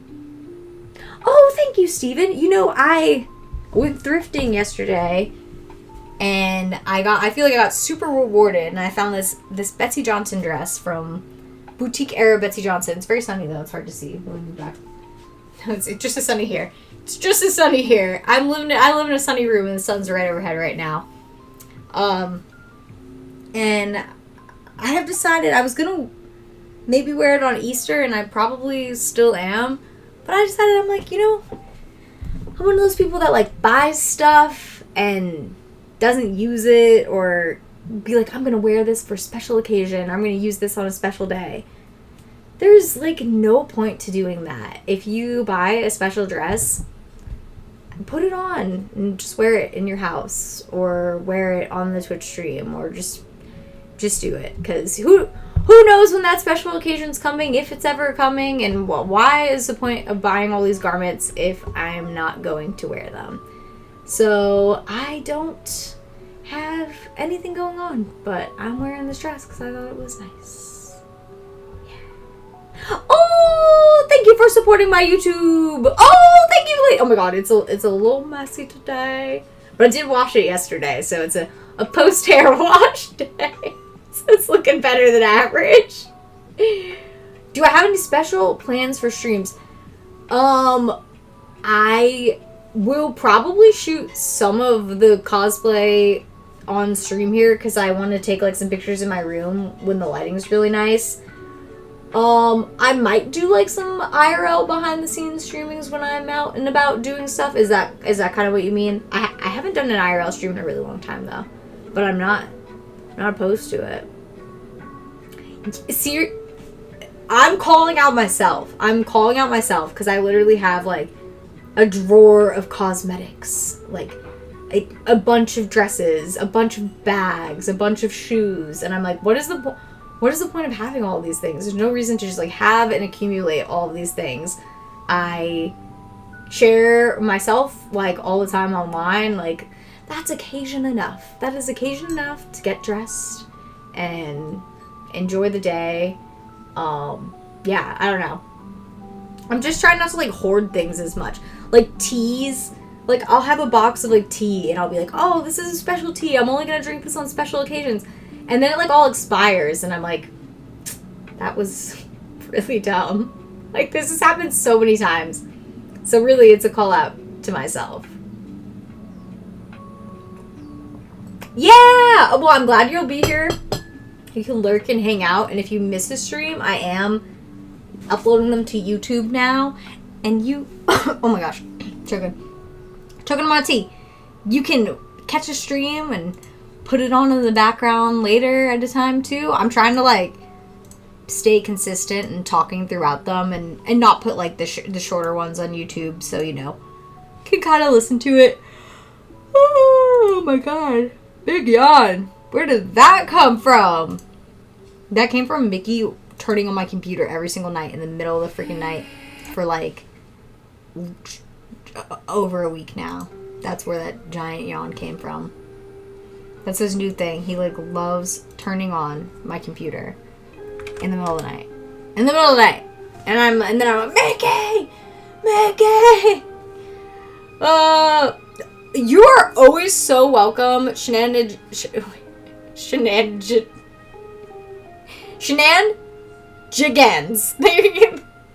Oh my god, I just really struggling with that. Shenanigans. Oh my god, I can't say that. Shenan, I think is. Pretend I can speak. I got that. Shenanigans. Shenanigans. Okay, no, it's just one of those words I can't say. There's a few of them. You're always welcome to lurk. Usually I do a pretty good job of talking to myself. And I'm really bad at saying people's names, so sometimes I just avoid saying them. Your full one might be one of those. Yes, wear your new outfit! Even if it's just to, like, take some pics in. Who cares? Whatever, you can wear it again. Post it again. I don't know. People, like, I'm a big outfit repeater. If an outfit pops off at Disney, I'm like, I'll wear this again next month. Who cares? Someone's like, I saw you wear that last time. I'm like, yeah, I own clothes. What else is new? Oh, I'm so happy that you're enjoying the streams. It's a play on words of my name. So my name is Angie, or Angie said like Angie. And so you can just call me Angie. Okay, that makes more sense. Angie. Oh, I see it now. Shenanigans. Shenanigans? Is that how it's more supposed to be? Like Annie in Shenanigans? That makes more sense. Or no, not Annie. Angie. Not Annie. Angie. I'm just bad at, like, people are like, read aloud, and I'm like, no, that's my nightmare. Please don't make me. I tried to do that on stream a couple times, and I was like, wow. This is, like, because there's all books in the public domain, so they have, like, old English. Not old English, but older style of English, and I'm like, oh, please don't make me try and say these words live in front of people. I am not a reader. I am not. Wow, this tea is making me so mad. It keeps making rings on my desk.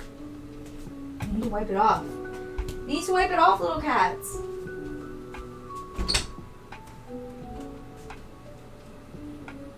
Shoot. I thought I had a magic eraser in my bathroom for this purpose, because this happened yesterday, but now I don't see it. I probably brought it into the kitchen. Okay, hang on one second.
put on more tea water.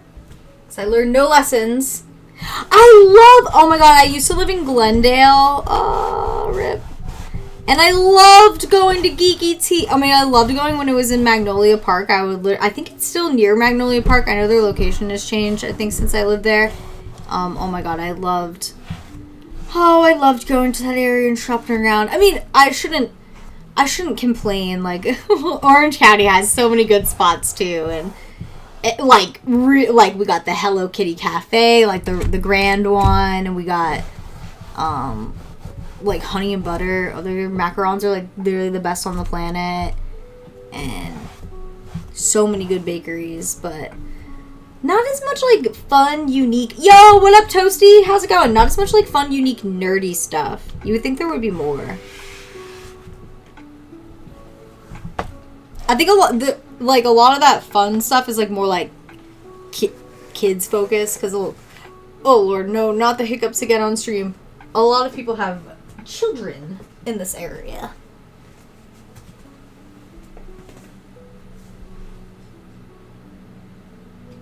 What are you making for dinner tonight? I know, I have like, no, I'm not pretending like I'm making it. I have some Trader Joe's pulled pork, which basically just comes as a giant hunk of pulled pork. Kind of gross, but actually really, really, really tasty and really solid for a fridge pulled pork.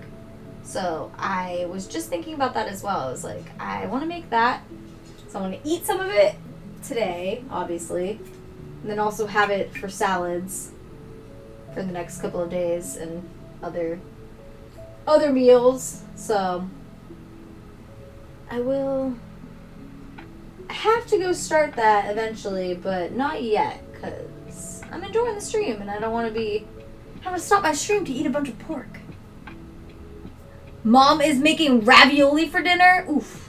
I wish Mom was making me ravioli for dinner. That would be ideal. They have themed game rooms now. Is their new spot in Magnolia Park still, or is it still in Burbank? Oh my god, they have 10 private rooms?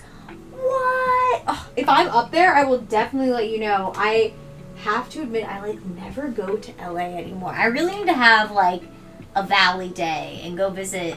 Or honestly, stay overnight there. Donna and you are friends? I don't know. I don't know who Donna is. Probably the owner. So I don't know if I would have met you. Whenever I go to Magnolia Park, which would probably be once or twice a month, just shop around and thrift and enjoy my day, because I lived pretty close to it in Glendale. I would always just pop in there, but I don't know if I ever met anybody who... Oh, it's still in Burbank? Nice! I love Burbank.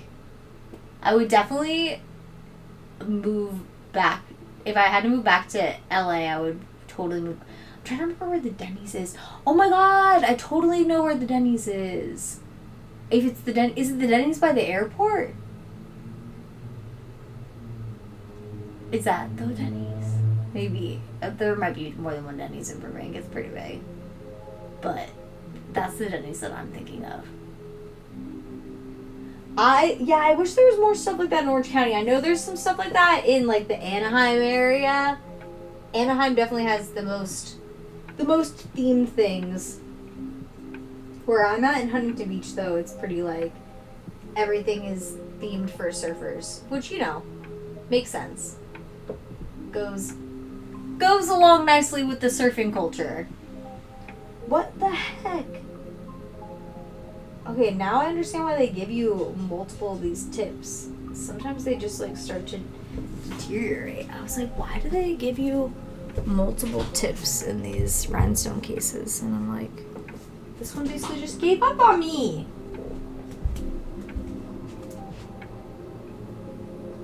Where's my little rhinestoning case?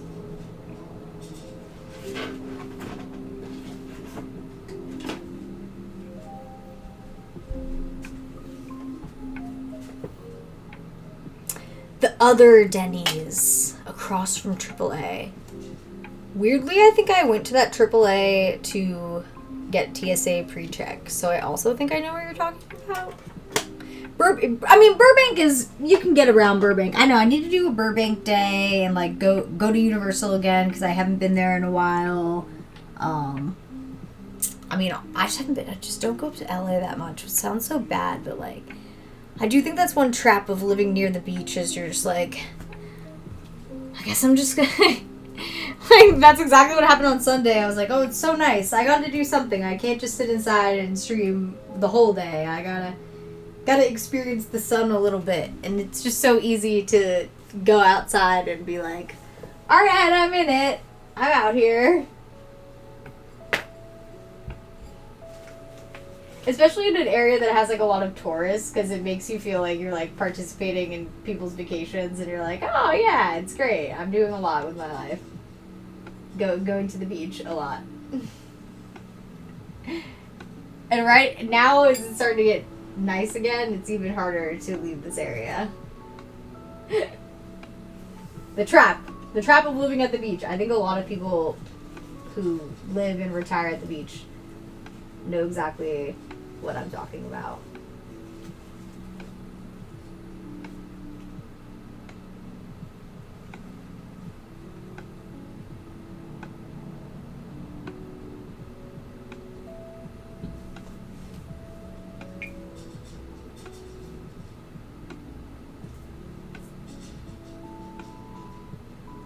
I did love living in Glendale though, and like I always did stuff in Glendale and Burbank. Pretty well explored areas for me. If I moved back to LA, I would be boring and move back to the same exact spot. Probably it would be to live somewhere in Burbank that you could walk to Griffith Park. Would it be on the priority list for me, but no plans to move back to LA just yet. I know, it's so hard when it's so nice here and you, like, I do think it's something about seeing, like, the happy vacationing families. You're like, oh, all these people are just, like, having the greatest beach day ever. I'm just like, oh my god, trying to get work done during the summertime when people actually are here on vacation and, like, you can't be on vacation, like, every day, but around you, people are on vacation every day. Very challenging. You're like walking to like go return something at the UPS store because like all of this is mixed in with like the tourist stuff. You're like, I don't want to work. All these other people are not working. I definitely think that's like a trap that people fall into living at the beach too. It's like it's really easy to be like, I'm taking a day off and enjoying the beach because all of these people are here on their vacations. Have inspired me to do so. But I do love living here. I mean, honestly, LA was like that too. You'd always see people on vacation and see in Hollywood and you'd be like, oh, I don't want to work.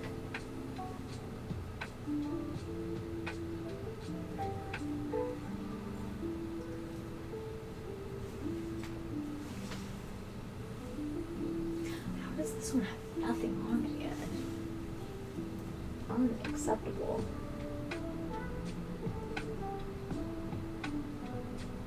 I mean, it's like that in Florida, too. Basically, anywhere just nice with lots of sun and vacation activities. It's so hard to work. Good places to live, though. If you can fight it and keep working sometimes, there's definitely a lot to do and enjoy.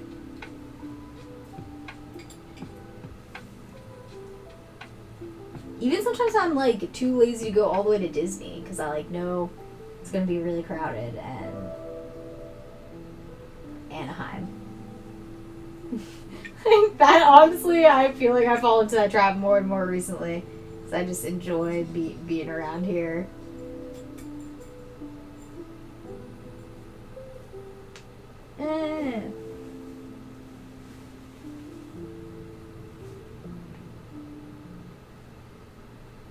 I just wish they would get rid of reservations like they did in Florida. I know it's probably not going to happen because it's so much more crowded than Walt Disney World feels, but I just wish they would get rid of reservations. It would just take away so much of like the pressure of like, I have made a reservation. I must go to Disneyland or I will be punished, which is like legitimately what it is like right now. That if you don't go to Disneyland, you're seriously. Bye, Max. Have a good enjoy your ravioli. Have a good dinner. I know, anywhere nice. So that's like the pitfalls of like living somewhere nice. If you don't live somewhere nice, then you have to go somewhere on vacation. If you do live somewhere nice, then it's really hard to grind. Like Tucker says that all the time. He's like, I feel like we need to move somewhere less nice so I feel more inclined to grind. And I'm like, no, I think you should figure out how to grind here because I don't want to live somewhere less nice. I know. I'm over that. It's true though that living somewhere where you don't like the outside as much definitely inspires you to work harder on your inside activities.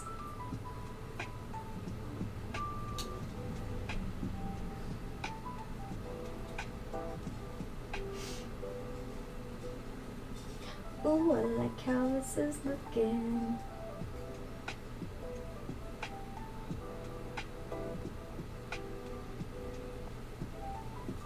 Like, I don't know how people at Disney who work in the parks, like, stay motivated the whole day long. I think I would just be like, these people are taking pictures and enjoying a snack, so I can take pictures and enjoy a snack.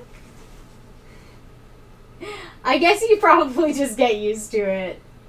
But it feels like it would be really, really difficult to get used to seeing.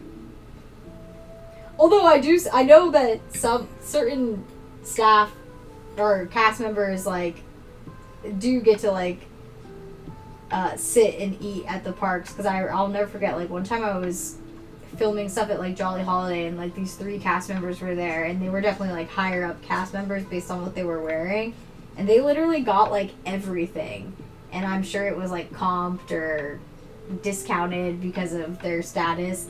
And they were just like sitting there hanging out like in Disneyland, like trying all these different things. And I was like, hey, you know, that doesn't look too bad. That looks like a pretty good job.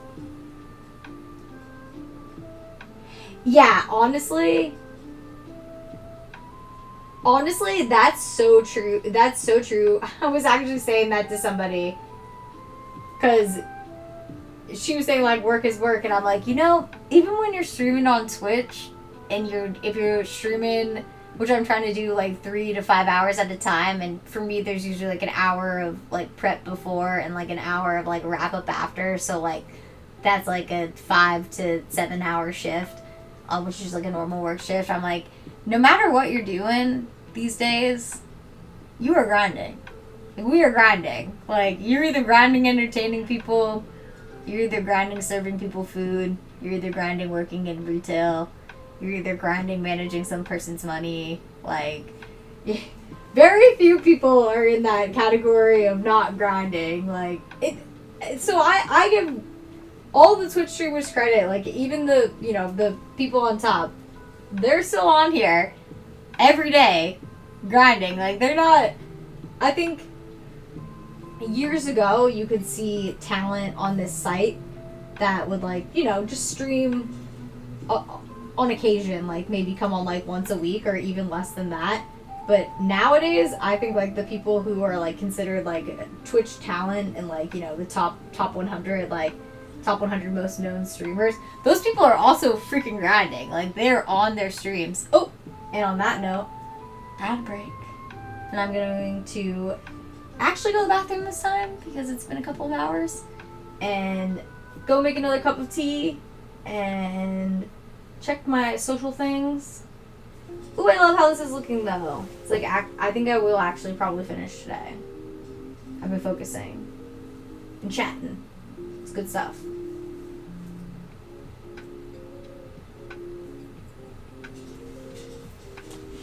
Put this out of the way of the kitties. Mute my mic.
Oh my god, I'm back, and I just watched an ad for Snow White.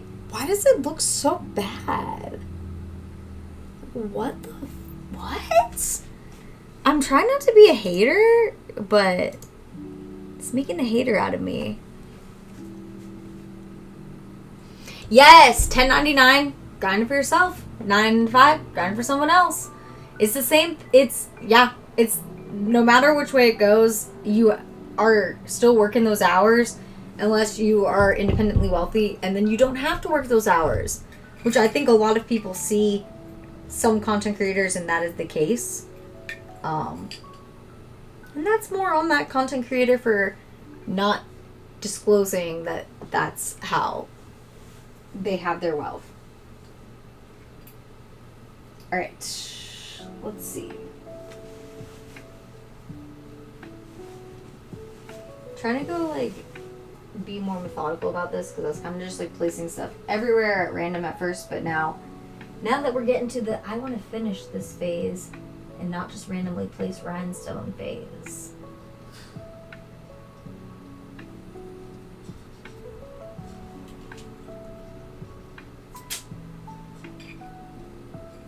And then I'm trying to be more methodical and look at each section and go, what does each section need? And then randomly place rhinestones.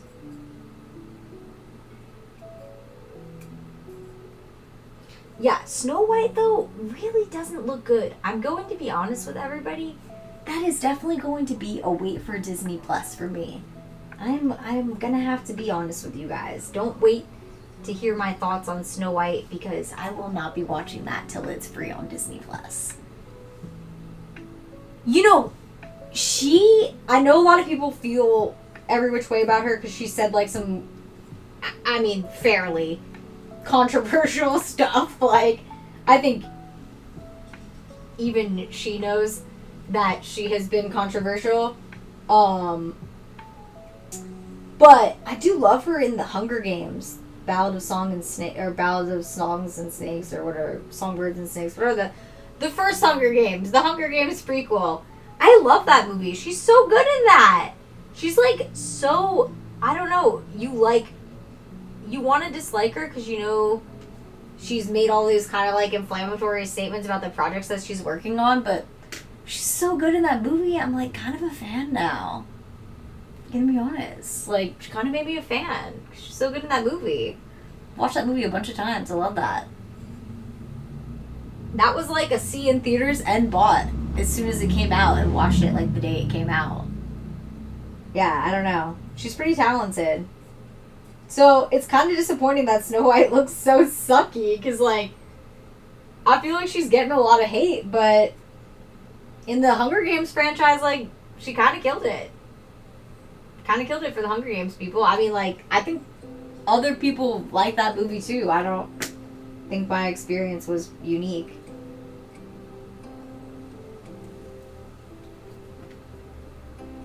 Yeah, shit, I might watch that movie tonight. Hunger Games.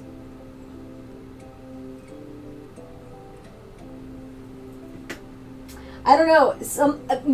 For me though, it's more like the dwarves look really bad because they chose to go like the CGI route instead of using little people who are actors, which is like kind of weird because there's like a lot of famous people who have dwarfism and I think might have wanted to be in this movie. I know Peter Dinklage was like really outspoken against it, but like Peter Dinklage doesn't speak for everybody, and then who has dwarfism, and then at the same time it was like kind of funny because he was so outspoken against this, and then he had to do that movie with her like he was in the Hunger Games too. So it makes you wonder what their interactions were like on the set of the Hunger Games. He's a great actor, but yeah, he was so outspoken against Disney using actual dwarves in the Snow White reboot that I think like that contributed to a lot of their decision to not, or people who have dwarfism, I guess is better to say than dwarves. People who have dwarfism. Yeah, so he was really, really outspoken against it, but then there were other actors with dwarfism who said this is basically taking away what could have been like a, a first role for like many actors in our industry. And I do agree with that. I think Disney's great at doing that, like finding young actors and kind of putting them out there. So yeah, interesting how that went down, but I don't think anyone can say that like Peter Dinklage did not have an impact. Does he want to? I don't know. It was kind of weird. I feel like I don't have a lot of skin in that game because I don't have dwarfism, so I cannot speak on it. I am pretty short though. I am 4'11", so I'm a short person. I'm in the shorty world, but I don't want to get into it with Peter Dinklage if he feels. Yeah, exactly. It could have been representation for new actors who were okay with doing that role, which has been. I mean, it is literally called Snow White and the Seven Dwarfs. Like that is the name of the original film. Yeah, so interesting to see how that played out. So now I just think it looks like really like uncanny valley, like super fake. I know like the live action movies to me should like look more realistic than totally animated. Oh my god, really? So cool! Short life. But I feel like the live action movies should look less animated and more live action. Like the Disney live, I really like Beauty and the Beast. I know a lot of people really, really hated Belle's dress, but that's like such a small thing to get caught up on in what I feel like was otherwise a very good live action adaptation of a beloved Disney film. I watch the live adaptation of Beauty and the Beast like all the time. I also thought Aladdin was very good. And both of those seemed no. I'm not sure. I get measured at the doctor. I'm actually closer to 5 feet, unless I've shrunk, but who knows at this point in life.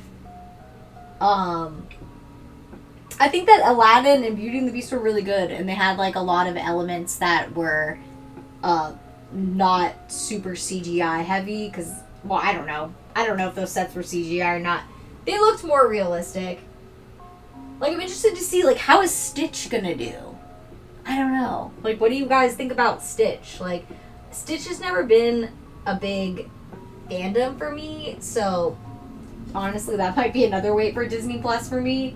But that's just because I don't feel like super strongly towards Stitch. Like I love the princesses, so princess movies. That's why I think I feel the Snow White casting decisions more personally, because I definitely love the princess movies.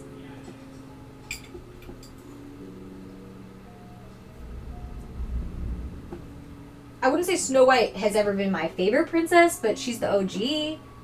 She's the Disney princess that started it all.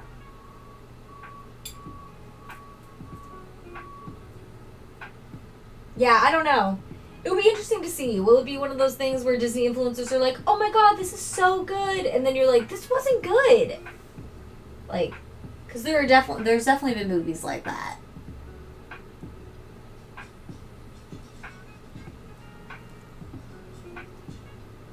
Wait, are you serious? That is so freaking funny. Like, so people thought they, like, invented an actual Stitch to, like, film a movie with him? Like, an actual alien kind of thing? I mean, I thought the Super Bowl bit was really cute. I thought that was actually really well done. There was a Muppets commercial in the Super Bowl that was my favorite Disney commercial of the night, and it, like, got no hype, and I'm like, what the hell? No appreciation for the Muppets anymore. Jesus. There's, like, a really funny moment in it with, like, a ceiling, a mirror on the ceiling, and I, like, laughed out loud, and I'm like, oh, the Muppets, and I'm like, no appreciation for this. But the Stitch commercial got a lot of hype.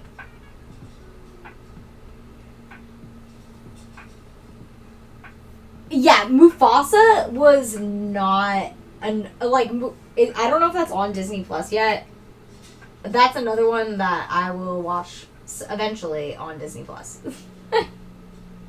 I mean, to be honest, I haven't paid to see a Disney movie in the theaters in a while, which is bad because I make Disney content, which is probably like a big reason why they, don't appreciate my honesty sometimes.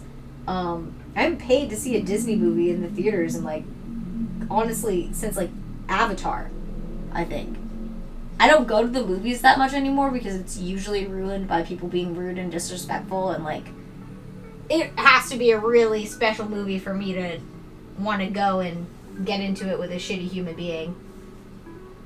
And yeah, I have bought some Disney movies as soon as they came out onto streaming because they come out like a month after they go to the theater now. So a lot of times if I'm like, oh, Tucker doesn't want to see this and I don't want to deal with people, I'll just wait for it to come to streaming and then I'll buy it. And then I'll watch it like a couple times to make it worth it. But yeah, honestly, that almost feels like more worth it to me than like going to the movies lately.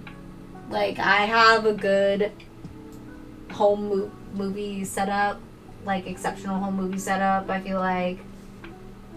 Yeah, I'm chilling. Not good for the movie industry though, when they hear people like me say stuff like that on my live stream. Ooh, I love how this is looking though. It's a lot of rhinestones, but oh so worth it. It's looking very princessy. Cinderella hype.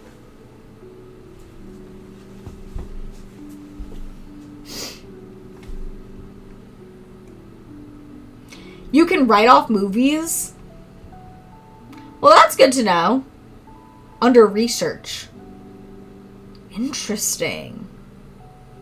I guess I do make Disney content.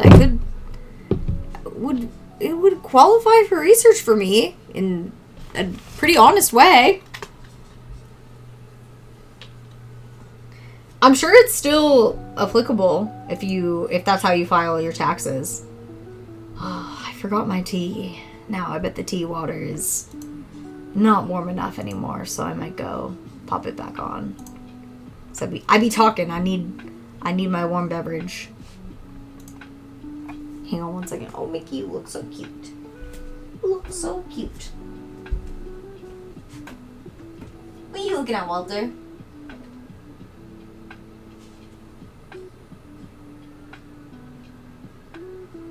You see a bird out there? You're all hyped up.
with tea. And also I got some of the pine berries because I figured I had to finish them. Oh yeah, I definitely file as a content creator, confusing to America, but necessary to America. I got the rest of these pine berries, which are like disappointing strawberries, but they're more pink. So if you were looking for like a pink aesthetic strawberry, they are for you. Would I recommend spending more or going out of your way to find them? Probably not. But I'm not going to waste them, so I'll eat these kind of disappointing strawberries and enjoy their nutrients. Oh, actually, that one tasted pretty good. Okay. I'll be less hateful towards them.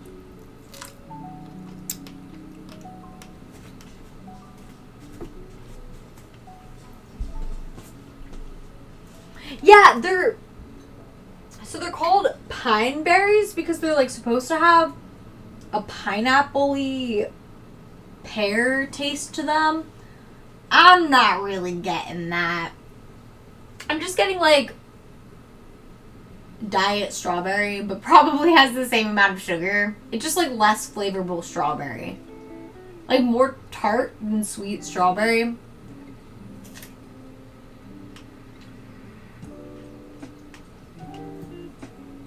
Yeah, I'm not getting pineapple or pear, but I respect their marketing efforts. Apparently, they were invented by the Japanese.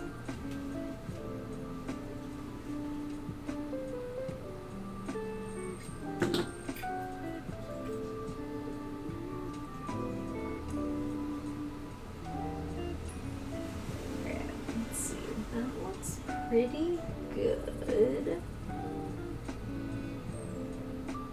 Pretty consistent. Let's start moving over here.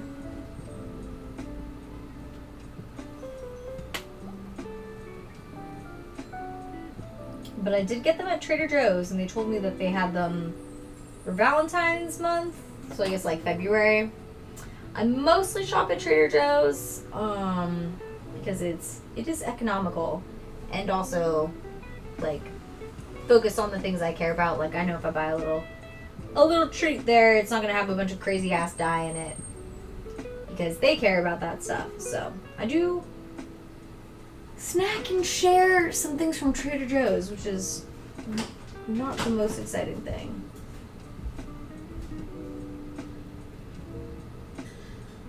Oh, I keep meaning to close my door because I forget Tucker's home working today.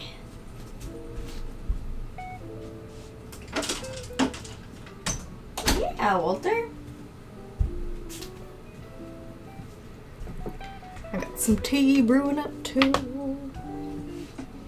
What are you guys doing on this Monday? Are you working on anything? Working through any work today?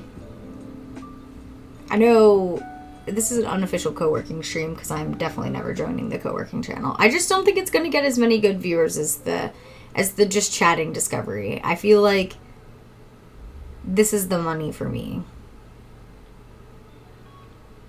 It has been for many years.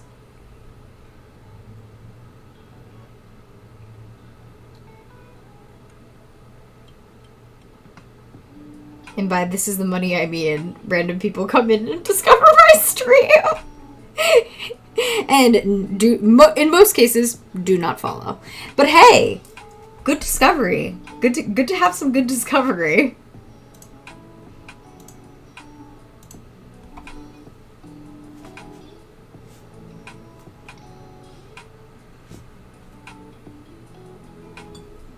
Oh my god, you are someone who makes animated emotes. That is so funny because we were literally talking about who makes these. I was like, everybody has animated emotes, but who makes them? I'm like, who makes them? Who knows how to do that? Where do they get them? I was told people could buy them on Etsy. Do you sell them on Etsy? Oh my god, too hot. I made some emotes, but they're real shit. But you know, that makes them feel personal to me. And I think my community would agree. We were legit just talking about that because I was like looking at all of the emote slots I have available. And it's like an embarrassing amount because I have not kept up with all of the animated emotes. But that's okay. I feel like people don't like... Are there like... I feel like emotes were kind of more of a thing when there were like a lot of like global Twitch events and like people would use like your emotes in like global channels. I don't know. I feel like people don't like spam emotes as much anymore because people just like don't chat as much anymore. And I said a big reason for this is I think a lot of people watch on devices where they don't have access to chat easily because I do this. I watch Twitch on an Apple TV, like with Tucker or without him, every day. And whenever I watch Twitch on the Apple TV, I do not chat because I'm not going to like pull out my phone and also chat. A lot of times I have it on because I'm doing something in the kitchen or something in the living room. So I do think that's a situation that a lot of streamers find themselves in now, is now that Twitch is available on so many devices. Like, it's not just watching on your phone or watching on your PC anymore. Other people are in the same position like me, where they're watching on their Apple TV, and these people might be Twitch partners too, and they know it would be better for them to be on there and engaging with people's chats would help them, but yeah, so that's... I used to get, like, not mad, but irritated when so many people would be, like, lurking. And I'd be like, you're here, and you're clearly watching, because if I really ask something that needs a response, people will reply, but, and that used to frustrate me. I mean, it still does during Just Dance streams, because it makes me wonder, like, and that's a big reason why I don't stream Just Dance anymore. But, that's a story for another day. But yeah, it used to frustrate me when so many people were lurking, and now I never say anything about it, because I do that all the time on my Apple TV. So I too am a lurker.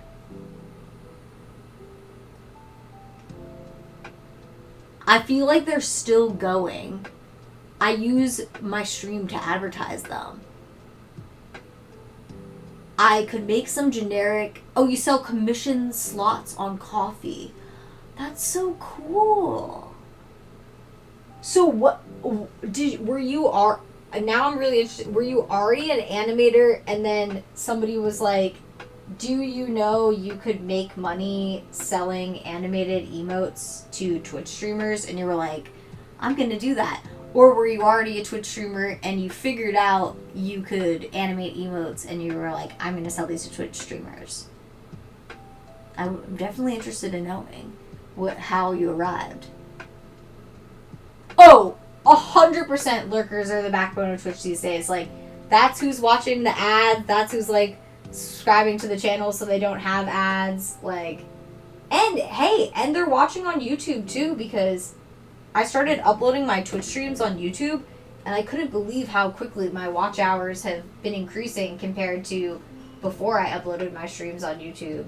So, people are watching on there too, which is awesome, and really means a lot to me that people... I'm not even live, and people are like... I was a streamer first, so I did commissions. Oh, very cool! Oh my god, that's so cool! We were literally... That's so funny. We were literally just talking about this, not yesterday, but a couple days ago, because I was looking at all that, and I was like, there's no way every Joe Schmo streamer has learned how to animate emotes. Because, you know, back in the day, I do think a lot of streamers made their own emotes. Like, that wasn't super exceptional that I did that. But it would be surprising to me if, like, all these streamers, like, learned how to animate emotes. I mean, it would be impressive. Really, really very impressive. But surprising. So that makes a lot of sense. Very cool.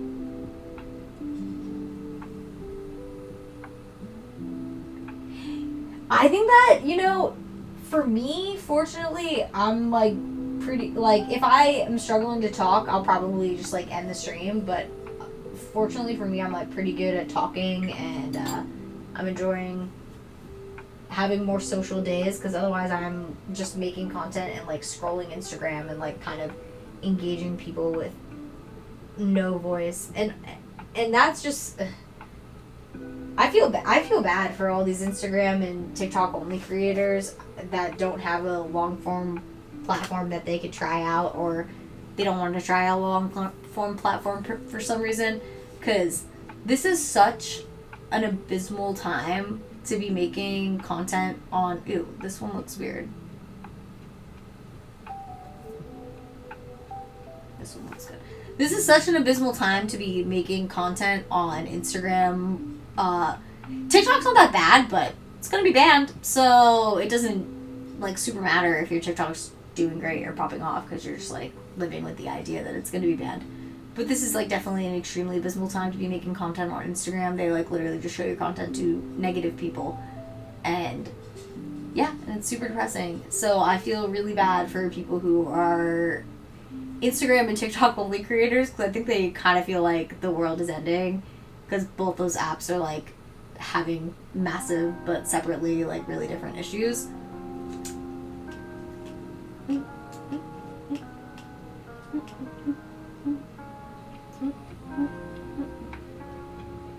That was pretty good, but it doesn't taste like a pineapple. I don't know what it tastes like. Maybe a little bit pear. A little bit more pear with this one.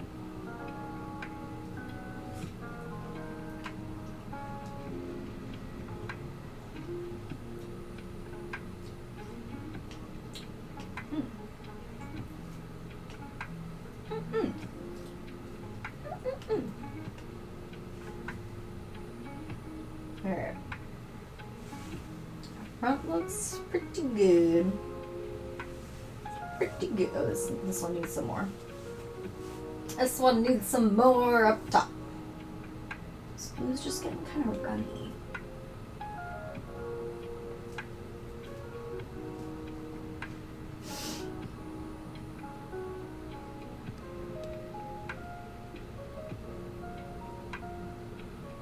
Well, I've been really focused on the rhinestoning today. The last couple days, I like got to the rhinestoning part, and I was like, I really want to do this on stream because I think I will have a difficult time talking throughout. But today, I'm in the zone on a Monday, thinking about the pulled pork that I'm going to make, because I'm waiting for the specific and fun details of my life. I'm waiting for a pot stoneware to cook in that's in my dishwasher. And when I went into the kitchen most recently, I saw that the stoneware was almost done. So I'm thinking, soon I should start the oven so I can time it so that everything is done when I'm done streaming on Twitch. Which is actually quite, I feel like I'm being a 1950s housewife for myself. Like, oh, let me time my meal to be done when my work is done, but it's for me. Which, hey, you should 1950s housewife for yourself. Very satisfying.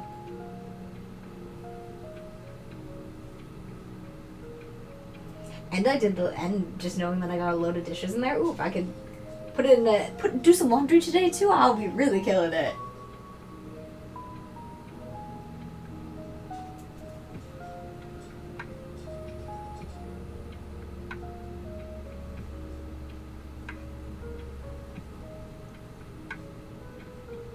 Alright, let me catch up with the chat. Oh my god. Just place like, 10 rhinestones. There we go. Hell yeah.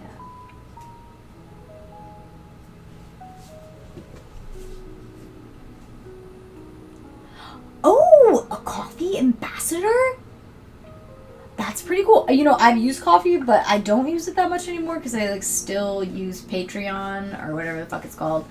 Might change though when they switch their model to be like they have to like adhere to some changes that Apple's making them make in November, so we shall see. We shall see. I've just been on there for a while, so it's biggest reason for not changing platforms is for me whenever I've been on somewhere for a while. Yeah, on Mondays I try and like get a bunch of stuff done because on Tuesdays I usually go out and shoot somewhere. So tomorrow I'm debating between filming content at Disney or going on an epic walk and film and just enjoying the sun. And the crowds at Disney have been super turning me off recently.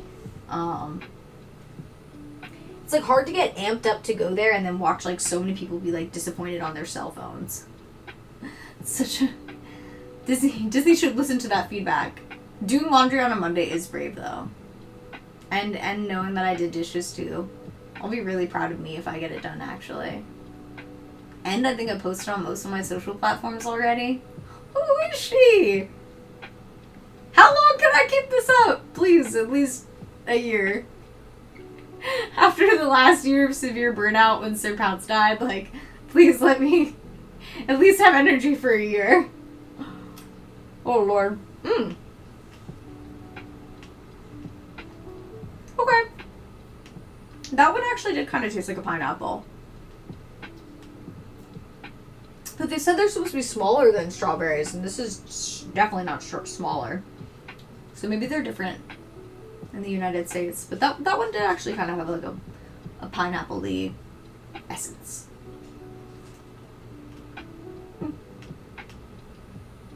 Pretty good.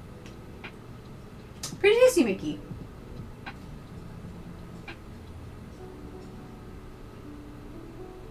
I'm not hating it. I am definitely not hating it. Alright. What else is gonna happen here? Can you take like one progress photo? So I'm gonna move it for a second.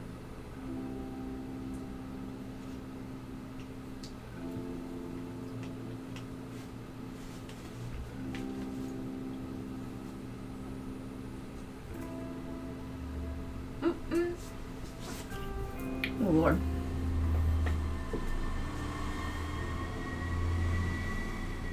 Yeah, that would actually be really cool if they like, since they're so artist focused, or they like try and be more artist focused. That would actually be really cool if they let you attribute your work to yourself and use it, so you didn't have to subscribe to all those people's channels. Not that you probably wouldn't want to subscribe to those people's channels, but I'm assuming that would be like an insane amount of channels to subscribe to, an unreasonable amount of channels to subscribe to. So I hear ya. I know exactly where you're coming from. I leave streams up when I'm house cleaning. Yes, I'm gonna be honest with you guys. That's like a big reason why I'm streaming, is because I am continuing to make content. It's not the best environment to get a job right now with my experience as a content creator, so I'm doing my best to continue to create content, and it is so isolating and sad lately. And I try and talk to my content creator network, but I know that they're like going through it too. So I feel a lot of times when I'm talking to them about like my concerns and stuff, they're just like, okay, yeah, it sucks for everybody right now. So it is a relief to be on stream and to be able to talk about those things and just kind of voice my concerns for how things are going in content, in the world, and in general. So yeah. Hell no, you could not subscribe to hundreds of people. Even a very rich person, that would be an insane expense that could be better spent. Turbo doesn't let you use the subscriber emotes though, does it? Or I honestly don't know how Turbo works. But I don't think so. Somebody here might have Turbo. Attribution would be cool though. I mean, that Twitch always feels like a site that's open to suggestion for artists. Like, I feel like that's something, especially since they encourage Twitch streamers to use other artists and commission from other Twitch artists. I feel like that's something that they could like get down with. I mean, also I feel like in the grand scheme of content platforms, like Twitch is still like so small. I feel like you could talk to the right person. Maybe I'm wrong, but I'm just comparing that to like creating on platforms like Instagram or TikTok, where it's just like you know, you are just one of a bajillion accounts.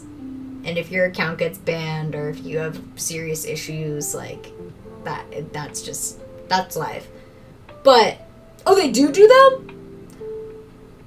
Oh, so it says you made it, but you can't use it? Oh, well then, that should be something they change. I mean, it's like, I feel like it's like such a small number of people who are probably doing that, creating these emotes for people, so they should do that. I mean, suggest it to them for TwitchCon. Or go to TwitchCon and try and... Don't they do the thing where you can, like, meet and talk to developers? I know BlizzCon does that. I feel like TwitchCon also does that. Maybe so. I'm thinking about going to TwitchCon this year. I mean, I'm lucky because it's in California and I live in California, so... It comes at the expense of getting a hotel but not having to fly anywhere. Which is good. Ooh, I love how this looks. Such sparkle.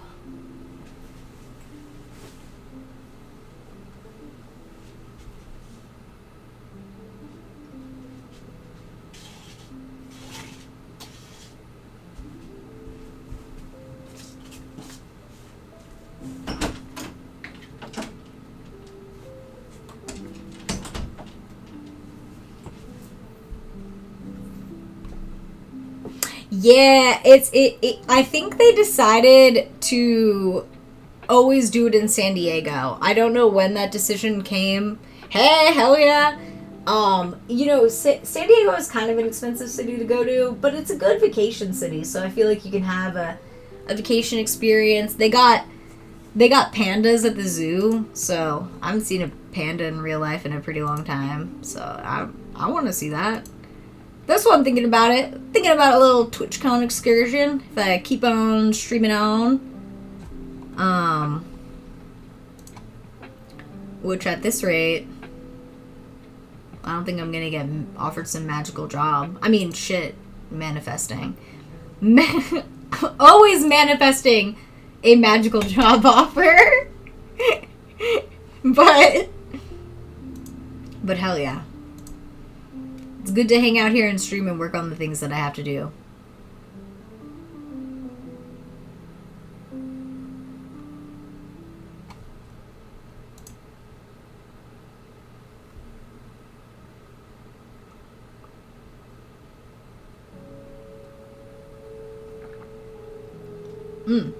Tea.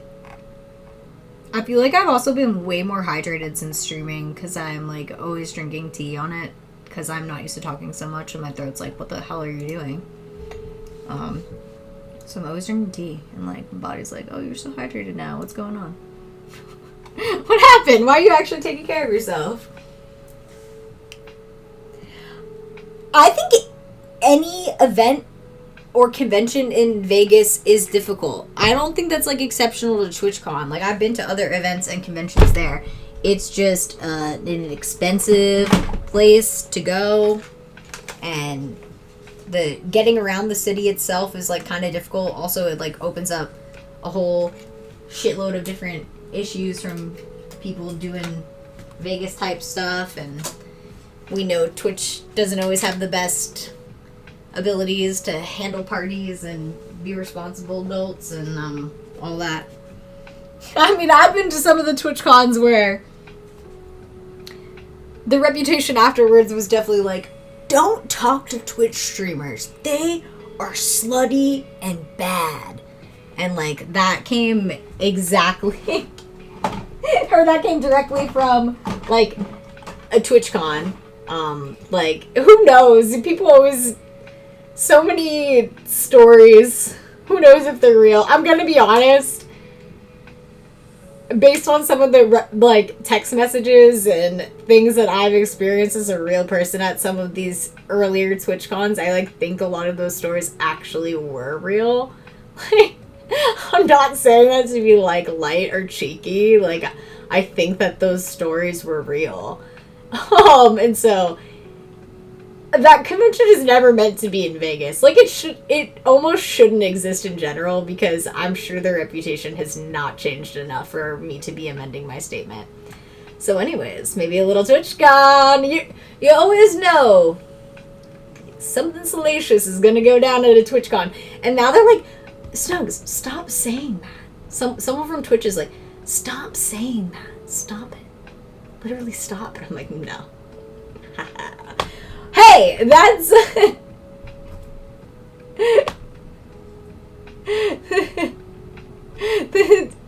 oh... Wait, well, I got confused talking about TwitchCon. Are we talking about the accessibility of TwitchCon?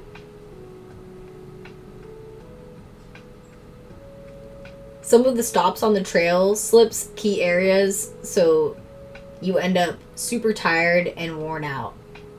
I got really distracted by my TwitchCon speech, and so now I don't know what that comment's related to. But anyways, TwitchCon is a fun convention. I'll miss it. No! I'm so scared.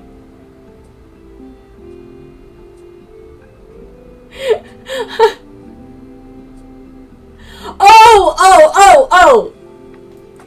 That, actually, I can personally speak on, because I have a special needs brother, and they went to Vegas, like, really recently, right after TwitchCon, and they said that because of some of the events that had been happening there, the accessibility in the city was, like, at an all-time shit show.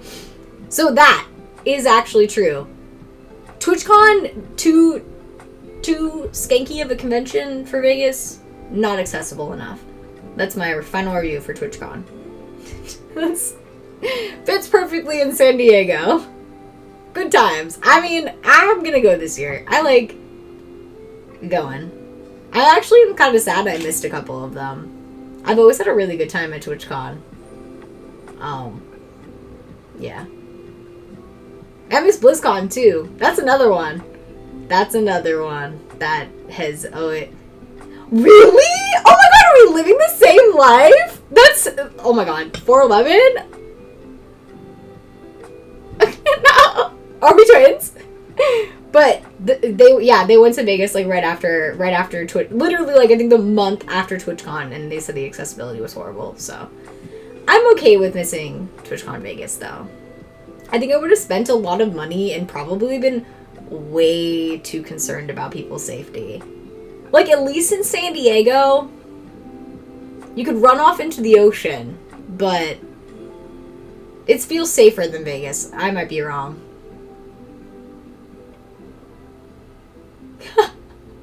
I know!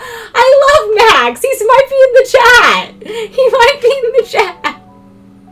They just said it was hard to walk around, and that they had to take the monorail a lot. I think he left to go eat ravioli.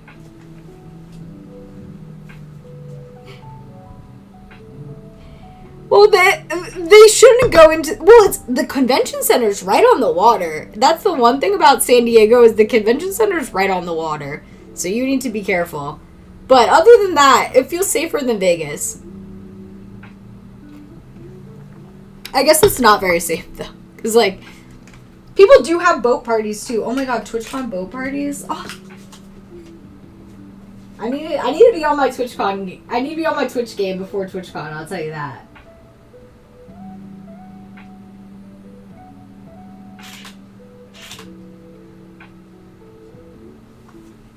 Right, Mickey Moo? Look at you. Look at you, cutie. Yeah, it's like right on the water there, right? San Diego Convention Center. I've been there in a minute, but it's a good convention center. I mean, I'd like to go to Comic-Con too, but like I said, it's just so confusing to figure out how to actually get tickets for Comic-Con. It feels like everybody who has a ticket for Comic-Con has like had one for the last 10 years and somehow keeps going to Comic-Con, and I'm like, how?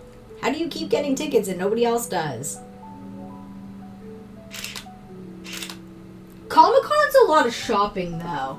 I think a good thing about TwitchCon is it actually has like a lot of programming. The same for BlizzCon too. Is like, and the same for D23. I think those are why those are three like good standout conventions for me is they have experiential stuff at them, and Comic-Con I've been once for one day, and it was cool, but it had a lot of shopping, like a lot of shopping. I remember thinking like, I don't have all the money for these exclusive items, and also like I don't even know how to wait in line, or the Comic-Con exclusives. That was like a whole thing.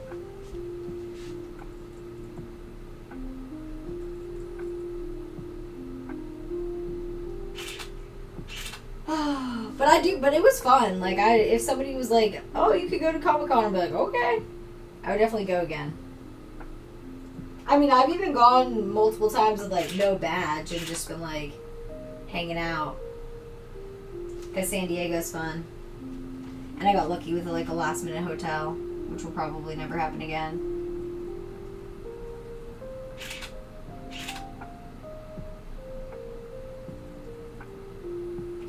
Ooh, I like how this, when you look at it up close on camera, you're like, oh, it's actually, it's turning out.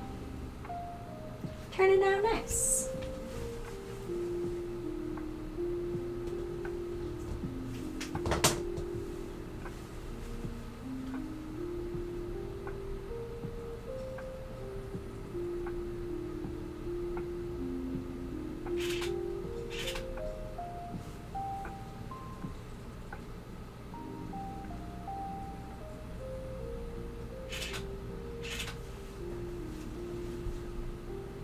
Carpet's very dirty though.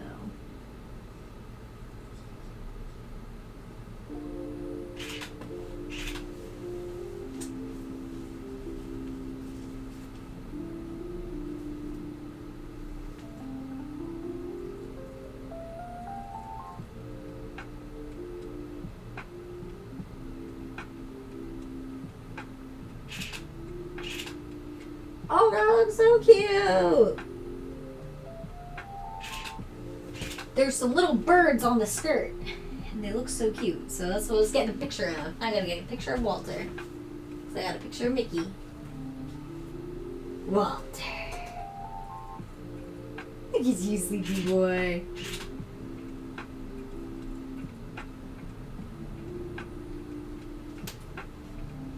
Look at you, sleepy boy.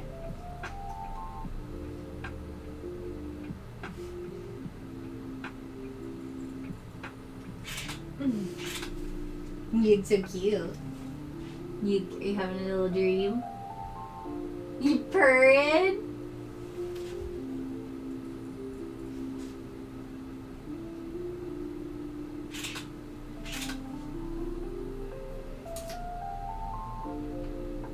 Aw, Walter, you're such a cutie.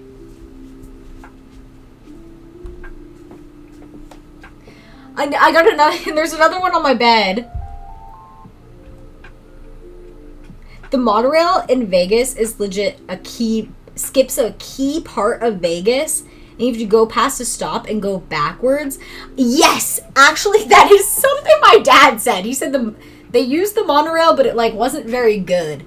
I think that, and other people at TwitchCon said that too. Honestly, it just doesn't seem like Vegas is a great place for nerds. I say that about myself. I don't want to navigate stuff like that. I think that's why I'm biased for sure, but I'm a big fan of the Anaheim convention because you do a little convention, you do a little Disneyland. I'm always trying to say they should have every convention in Anaheim. It's a big convention center. It's got shit food though. But fortunately, I can tell you other stuff to eat in the area. That's better, but expensive. But better.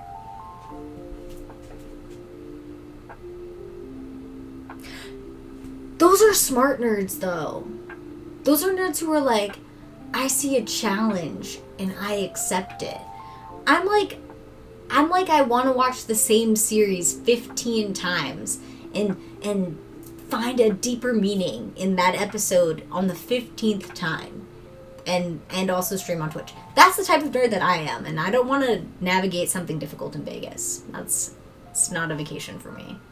Because at the end of the day, I want conventions to feel a little bit like a vacation. And honestly, maybe I'm wrong for that, and like other content creators probably like, it's not a vacation. I'm like, it should be a little bit like a vacation. So that's how I feel about TwitchCon. Like, I like going to San Diego. I like having a little San Diego day. I like trying the different foods in San Diego. I like that Old Town San Diego area. It's super cute. So to me, going to TwitchCon is a vacation. It's close enough, but far enough that you feel you're far away and have to get the cat sitter. Oh Lord. Wait, where do you live in Orange County? I might have missed that. You live in Orange County?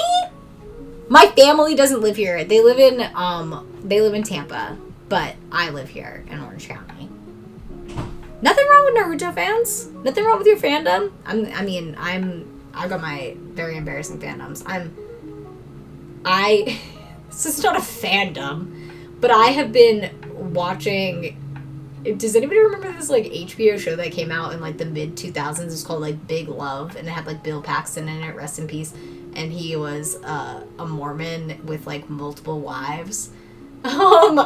I watched that show when it was on TV, and I was like way too young to understand what was going on in that show, or like even what Mormonism is. And it definitely made me think that like all Mormons had multiple wives for a little bit, because of the age that I was at. But anyways, because I watched that show when I was younger, I've had like some affinity towards it. So I'm like, every now and then I'm like, I need to do a Big Love rewatch. Watch that HBO drama about Mormonism, so, and polygamy. And so I have been watching that. I wouldn't say it's like a fandom. If you're like, oh, are you in like a Big Love fandom? Like, no. I'm just watching the show like every couple of years. Because I like HBO.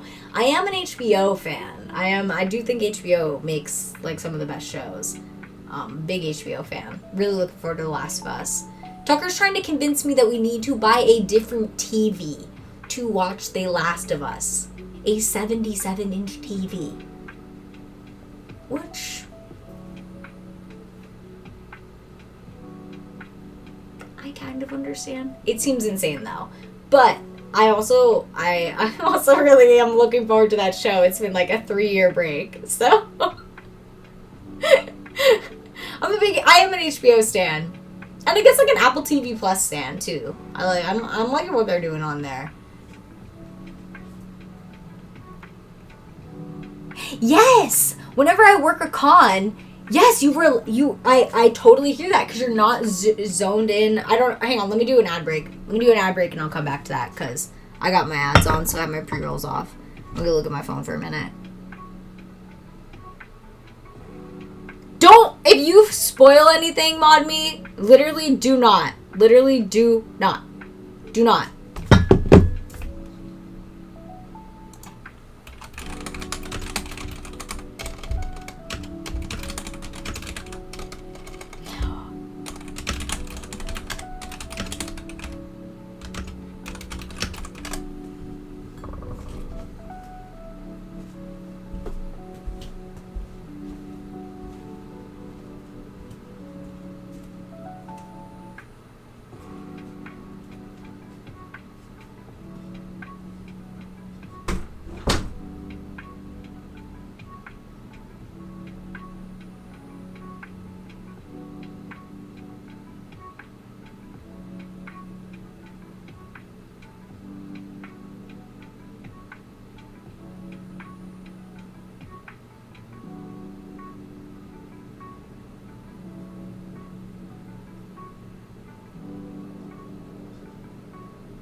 go turn my oven on. Turn my oven on. No spoilers! I'm gonna make some Trader Joe's pulled pork. Very exotic, very sophisticated.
Yeah. Sydney Sweetie's ex-boyfriend.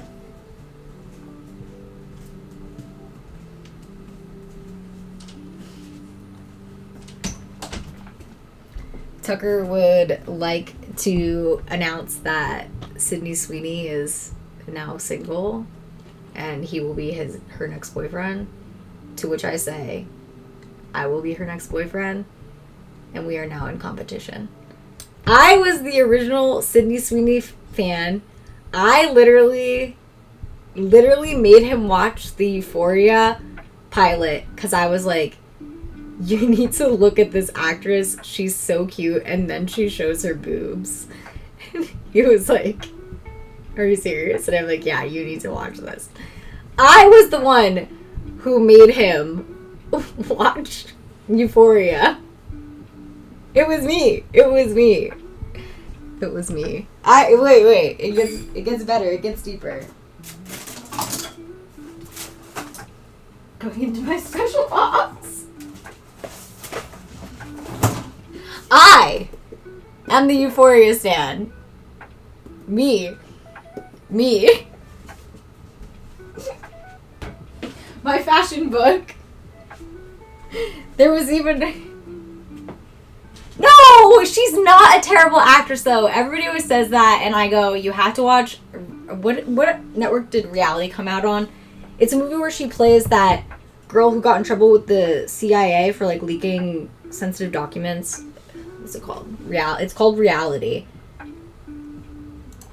I'm a really big Euphoria fan. That's where I, like, don't, align with Disney people, because they're like, I haven't even seen that show, and it seems way too provocative for me. Oh, no, it came out on HBO, too. Watch Reality on HBO. Sydney Sweeney does not do anything provocative. She acts. Amazing acting. Wonderful acting. Good acting. I think it's... Wait, Tucker Carlson was in that movie?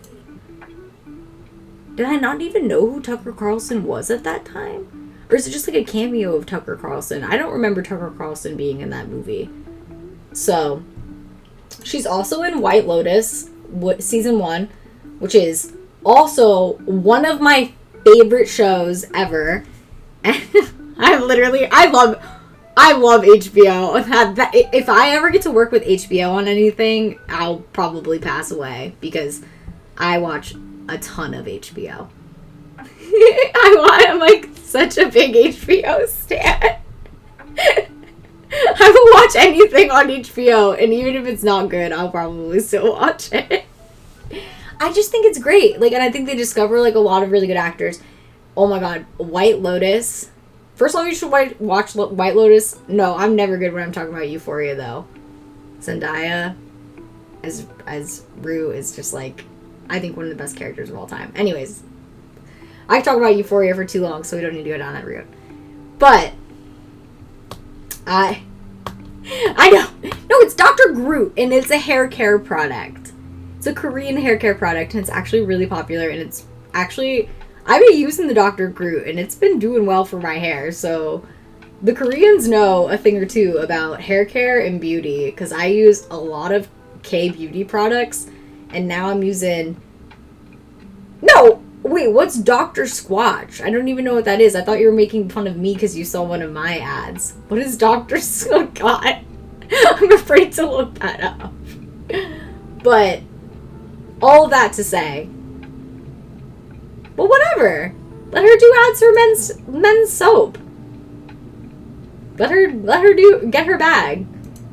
All that to say, Sydney Sweeney single. Good for her. Maybe not good for her. If she ended the relationship, then good for her.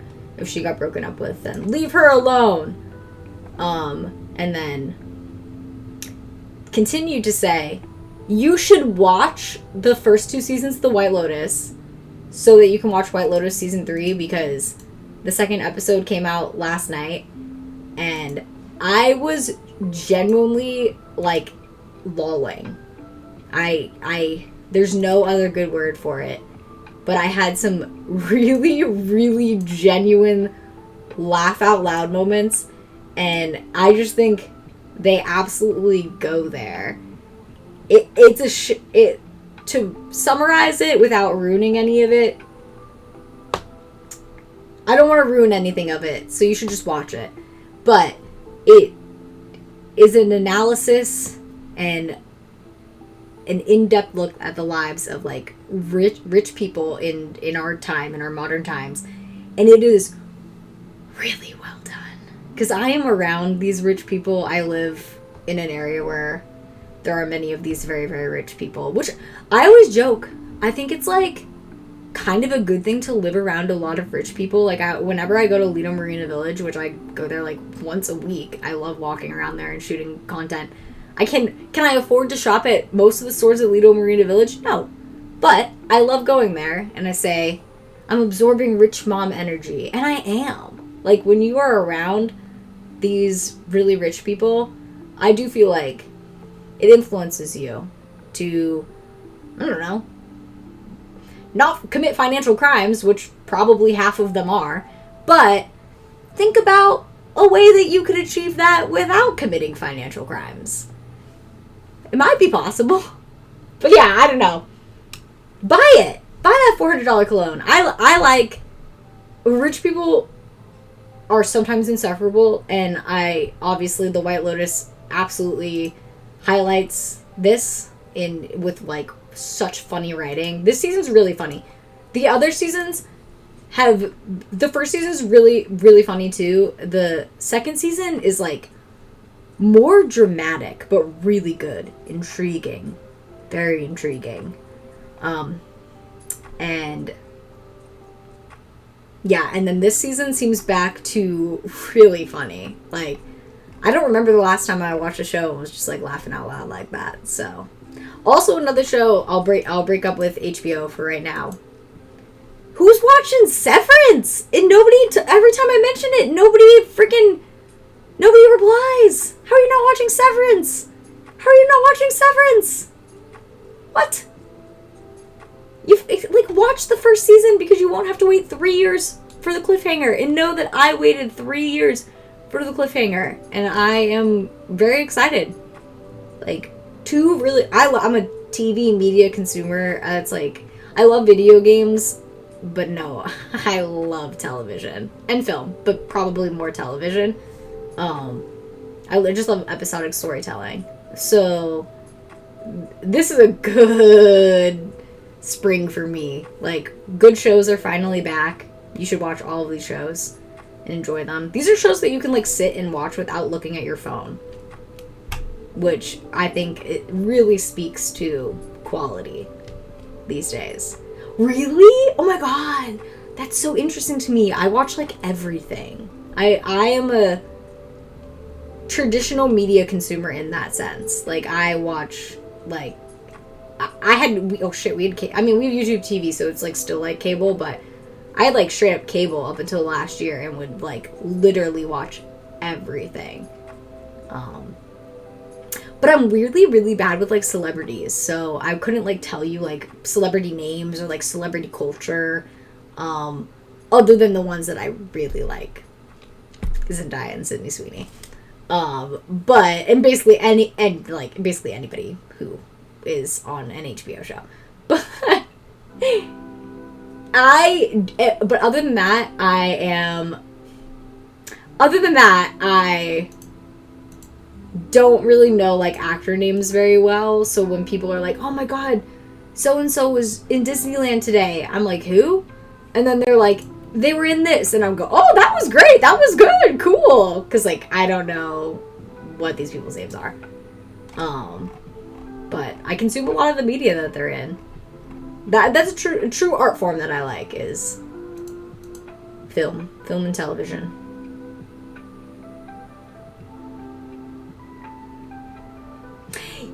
Oh my god, if an actor was like mentioned something that you've seen me in, even though I've probably seen them in like 15 things because I've watched everything, I would never be able to do it.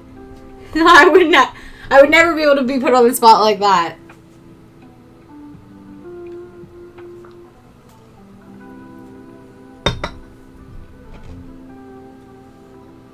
Man, I think I'm really going. I'm making dinner because I'm sticking to my dinner plan. I got that meal prep plan, whatever.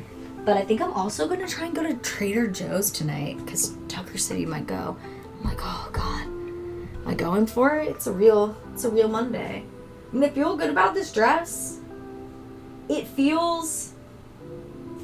Oh, like I said, I think it's one of those things where I could keep adding rhinestones to it forever, and when I'm relaxing, I may do just that. But it does feels complete enough for photos. Like if I do photos with it this week, it will look nice. It will be poppin'. It will be shiny. I can't believe how good my cats have been. You know, this meat is pre-seasoned from Trader Joe's, but I will even be embellishing it further. I got a seasoning rack, dude. I may be white, but on my grandfather's side, there are some indigenous people. And you know they be using spices! Spices native to America. Hell yeah.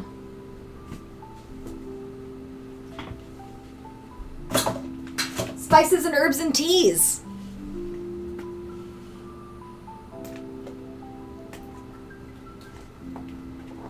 Ostrich shoes? Oh.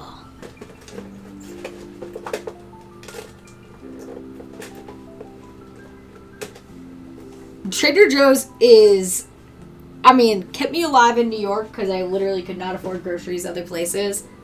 And is serving me well now in this era of life where I enjoy a frozen macaron, but I don't have $10 to spend on frozen macarons at Whole Foods.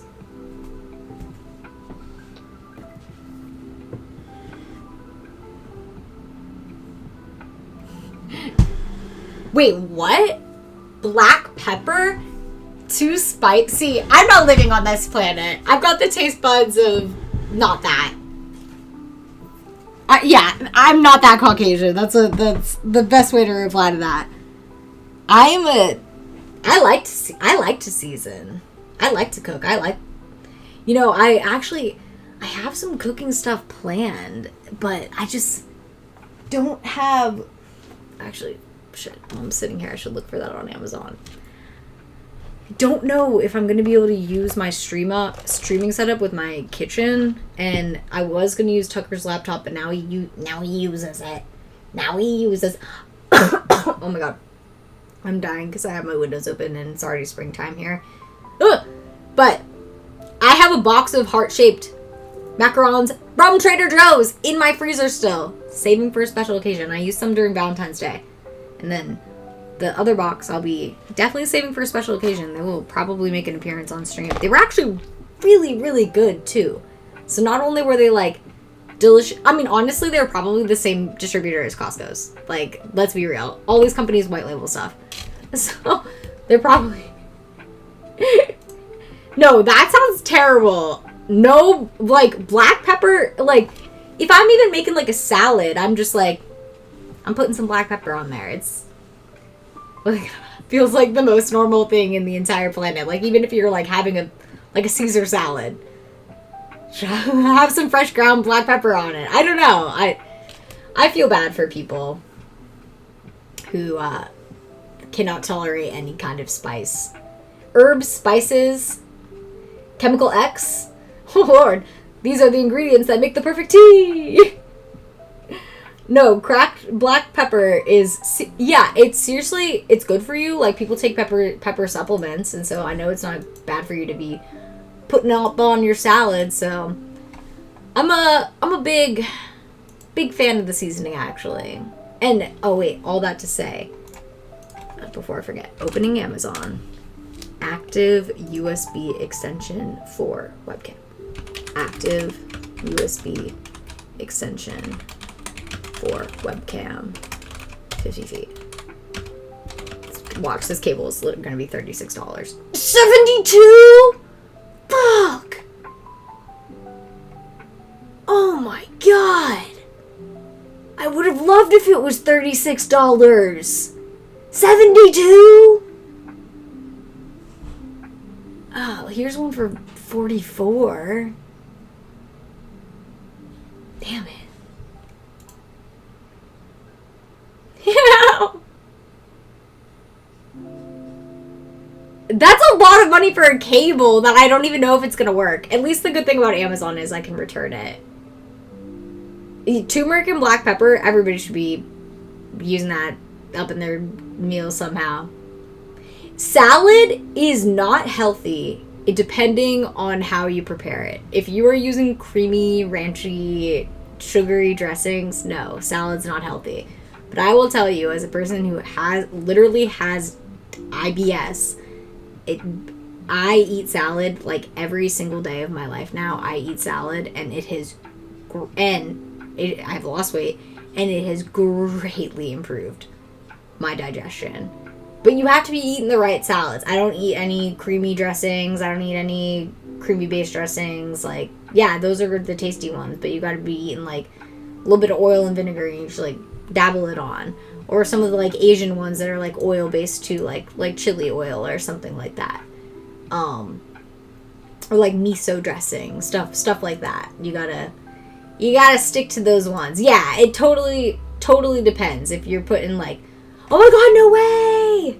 We are twins. Wow, actually freaky? No, I love it. I think that is, like, because this is a big reason why I want to come back to streaming on Twitch, because I think that Twitch attracts a lot of creators who actually have a lot of similarities. Whereas, like, making content in, like, the Instagram space, I, like, go to some of these events sometimes, and I'm, like, don't even have makeup on because I don't wear the shit existers. I don't even wear makeup every day, so when I do put makeup on, it's like, it's pretty shitty. It's definitely not great. And so, for me, what salads am I eating? Luckily, I'm not, like, super sensitive to FODMAPs. I've done low FODMAP diets. For me, more, it's if I don't if I am not having things moving through, to keep it light and topical. And I think the salad helps a lot for that. I would definitely avoid, like, shredded broccoli and, like, shredded cauliflower and things like that. Like, cauliflower especially, you definitely could get a bingo. Leave me alone. Cauliflower, you definitely could. I have IBS. Fuck. And then now they don't even give me DOS anymore. They're literally like, I hate you. But I've heard that they're getting sued, so that might change. So I might try and go and get it again and see. What are they going to do? Make me cry twice? Yes! And guava's tasty.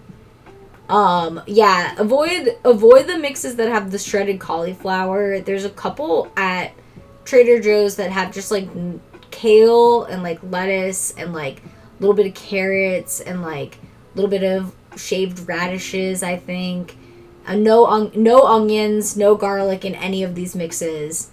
Yes. See, that's the good thing is none of these have onions or garlic in them unless you added those things yourself. So that's the good thing about the Trader Joe's salad mixes, I would say. Um, yeah, I mean, bro, I'm not even like, they're definitely, people are pooping their pants on rides. If they're not giving people DOS recently, there are people pooping their pants on rides. Like, that is not a question in my mind. Like, there are adult people pooping their pants on rides with more frequency because they're not being accommodated. Like, I oh my god, I think that's actually the worst thing about going to Disney meets. And honestly, this is why I avoid like a lot of the time when people are like eating in group settings, is like I see everyone eating like these insane Disney meals. It just like fried and chicken and mashed potatoes and bread, like everything all at once. And I'm just like, and then they can continue to like do a Disney day, like they could be there for like another like 6 or 8 hours if they wanted to be. And I just look at them and I'm like, I don't think you realize. But yes, they're very common co-occurring. I have endometriosis, so for me that's more, a lot of my issues come from having endometriosis, which is terrible. Which is very terrible. But so a lot of that comes from just struggling hormonally and with very bad periods my whole life. Such is life. But we carry on. But yeah, I see like the groups eating and they're like drinking alcohol too, which I can't drink anymore.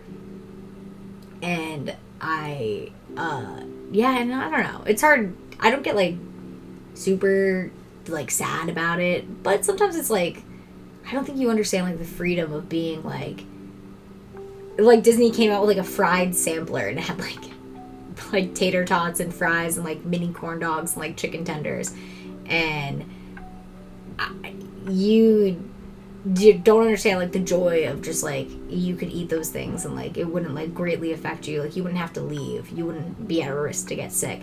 Yeah, endo sucks. I will say a very telltale sign though is it's very like it. I really hope you don't have it. Hopefully this doesn't resonate, but it is very tied to like your periods. So for me, I do have pain like consistently throughout life, but it is really bad, like immobilizing around periods. Yes, it's true. I can have bread and I can have sourdough and I do eat desserts. I still eat cake. I still eat cookies. I can't really do fried foods anymore, which sucks. They're tasty, but if I buy the frozen Trader Joe ones and then I cook them at home, then it's like not as bad, but I've even gotten sick from that before.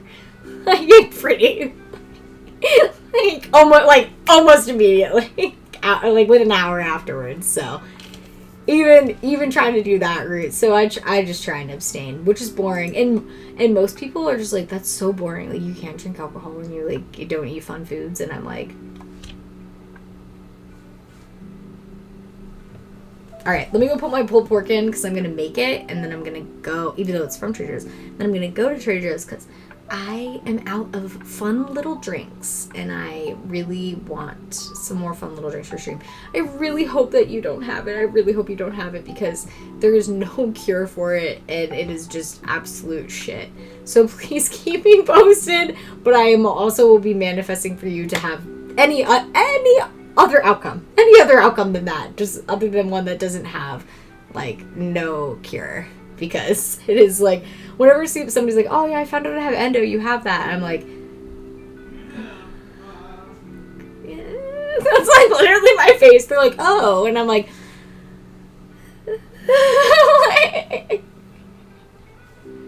yeah, oh my god, that has happened to me before, but fortunately, like, since I have improved my diet, that doesn't happen anymore.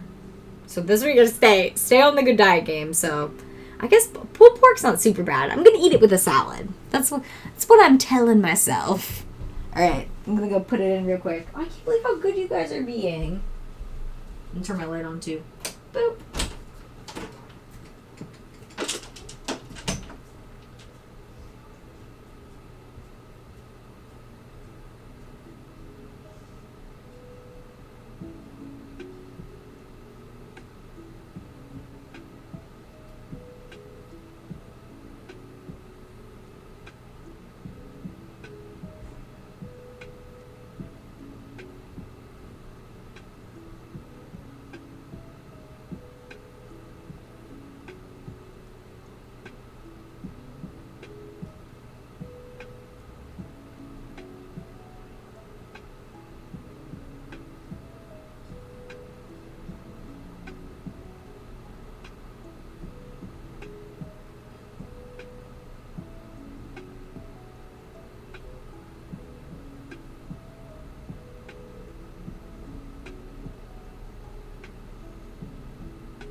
room's... Boy, I got my windows open and my room's getting really cold. Okay, I gotta close my windows. I just stepped back into here and it is... and it is cold. I know, I need to make some emotes with them. I have my cat who passed away and my emotes, Sir Pounce. I'll never remove him though. But luckily, I still have 8 emotes. So I think. I have like 8 emote slots. And then I have all the animated ones, good God. Like 21 or something. Woo! It got cold though. It was so... See, that's the problem about going to Disneyland this time of year. It's so nice during the day, but as soon as the sun goes down, it gets real cold. Real quick.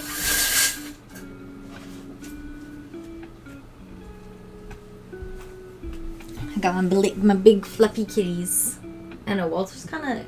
He's hiding a little bit off stream. I can show him a little bit better now. Look right. I got my camera on a TV up there above my desk. Because I do like to sit at my desk and watch TV on a TV above my desk. It's like kind of my dream setup, and I never streamed with this setup, so I'm excited to finally be streaming with it. Because I like made this setup when I moved here, and then I just didn't really stream at that point. Because I was on my TikTok grind. Alright, pulled pork is in, and I am in my wrapping up phase for the day. Tomorrow I'm either gonna go to Disney, but I'm trying to get a reservation for later in the week, which is my plan, and then would stream at home tomorrow. I will be off on Wednesday, but could stream later in the day on Wednesday, but I make no promises. Otherwise, I will say it is my first day off since I have come back to streaming.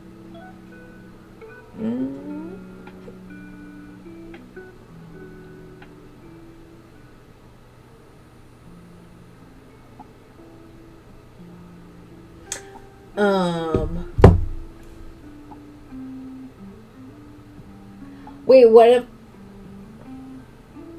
See, I don't even know how animated emotes work. It makes it come... I see a little thingy petting. What's gold, please? Can anybody do that? See, I'm like so out of the emote game. I didn't even know Bible Thump wasn't an emote anymore until I typed Bible Thump in someone's chat. And like, isn't Kappa not even an emote anymore? Because they didn't want to pay the licensings on it. Oh no, they still paid for Kappa. But Bible Thump is not an emote anymore because I typed it in someone's chat and then someone was like, yeah, they didn't want to pay the licensing for that anymore, so it's like not an emote anymore. And I was like, what? What? See, I can only see gold, please. Is there a cat? Am I missing the cat? Oh no! Oh my god! On the chat overlay. I'm so blonde. Ugh. Oh, my moment of the day. My blonde moment of the day. Every day has one. I just realized what you meant.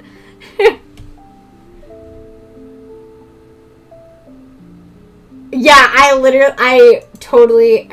as soon as it clicked, I was like, oh, damn it. Damn it. Oh, it'd be like that. Alright, it's entering that... Oh my god, am I really gonna buy this cable? I guess I can return it.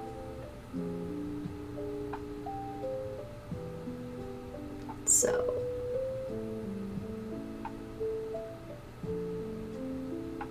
God, it's so expensive though. $44 cable? Is 50 feet even long enough? I hope so. I guess I'll return it. Sorry, Amazon. I think I have a gift card. I guess I should probably pay for this not with a gift card though, because for my taxes. For my tax purposes. Wednesday.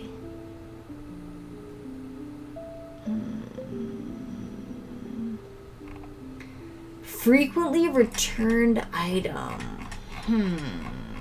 Why? Worth the money. Worked perfectly. What are the ones? Can't be used to stream VR. Okay. Cable doesn't work. Okay.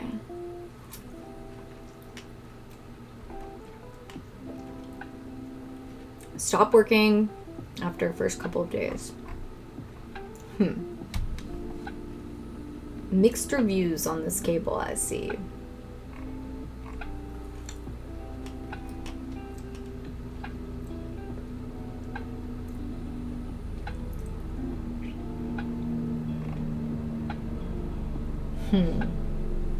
I'm torn.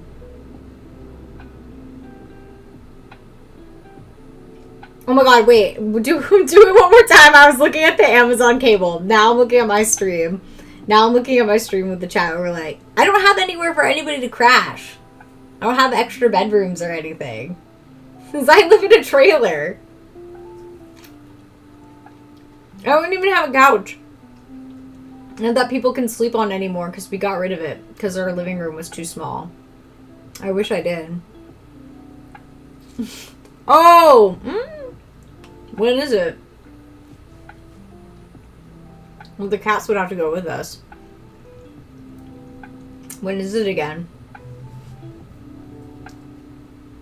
I know, that's like the kind of bummer thing is like people are like, I want to visit. And I'm like, yeah, you might have to get a hotel though. And they're like, what? And I'm like, I live in a trailer. It's a nice trailer, but... Oh, it worked! I saw it. Yeah. Oh, and Mickey woke up because he hated my clapping. Mickey acknowledged your pet. Ooh. July might be tough. Wait, is that when Comic-Con is?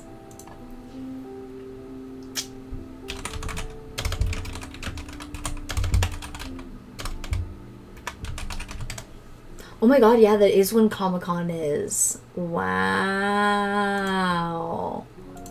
Big weekend for SoCal. Warped Tour and Comic-Con.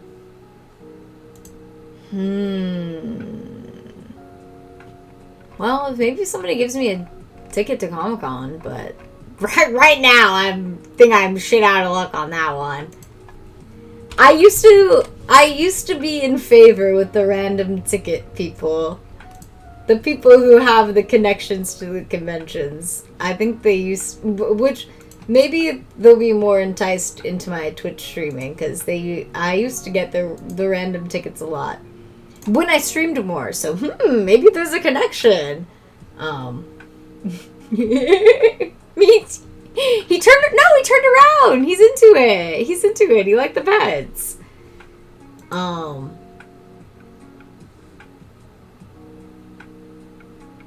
Bro, and then I don't want to name his name. First off, he did try and scam me, but I wound up getting the gift bag and I totally exposed him online as being a scumbag.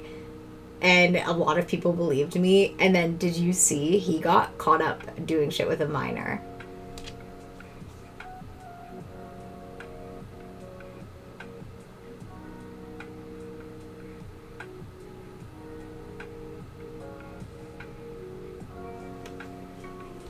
Yeah, let me see if I can find it.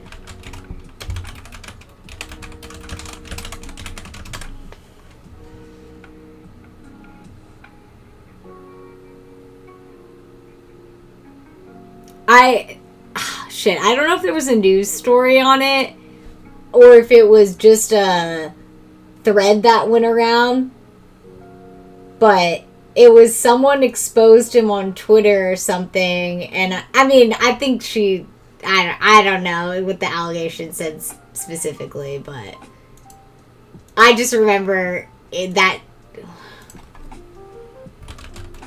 Now I gotta find it.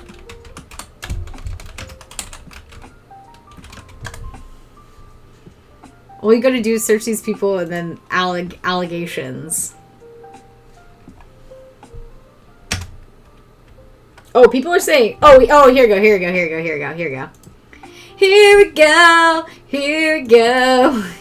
we go. Here's the actual tweet from Twitter so I can back up what I'm saying. Here's the actual tweet from Twitter. Yeah. This girl alleging that he groomed her when she was 14 and he was 20 years old.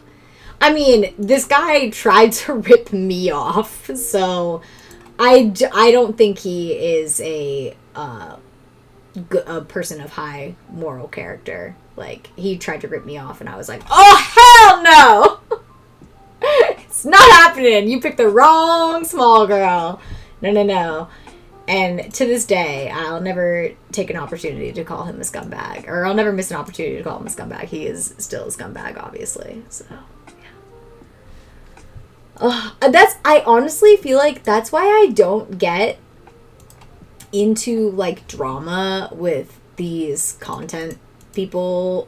Even when I know at my core, like, they're probably, like, a bad person and I have, like, a real, like, strong suspicion or feeling towards it, I don't get into it with these people anymore because I truly think that the time outs them.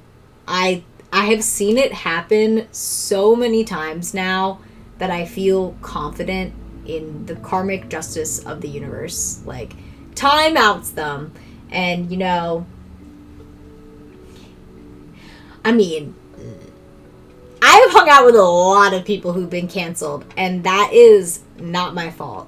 And that is not any woman's fault, because we exist in, maybe not now, but at times on Twitch, we've existed in a community where men are predominantly the reigning talent on this website, and a lot of times, it's true.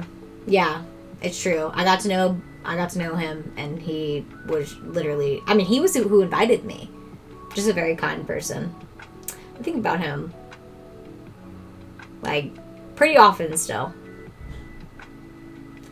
Yeah. I mean, I don't think it's the fault of any young women who live in LA. I mean, you live in LA, you know.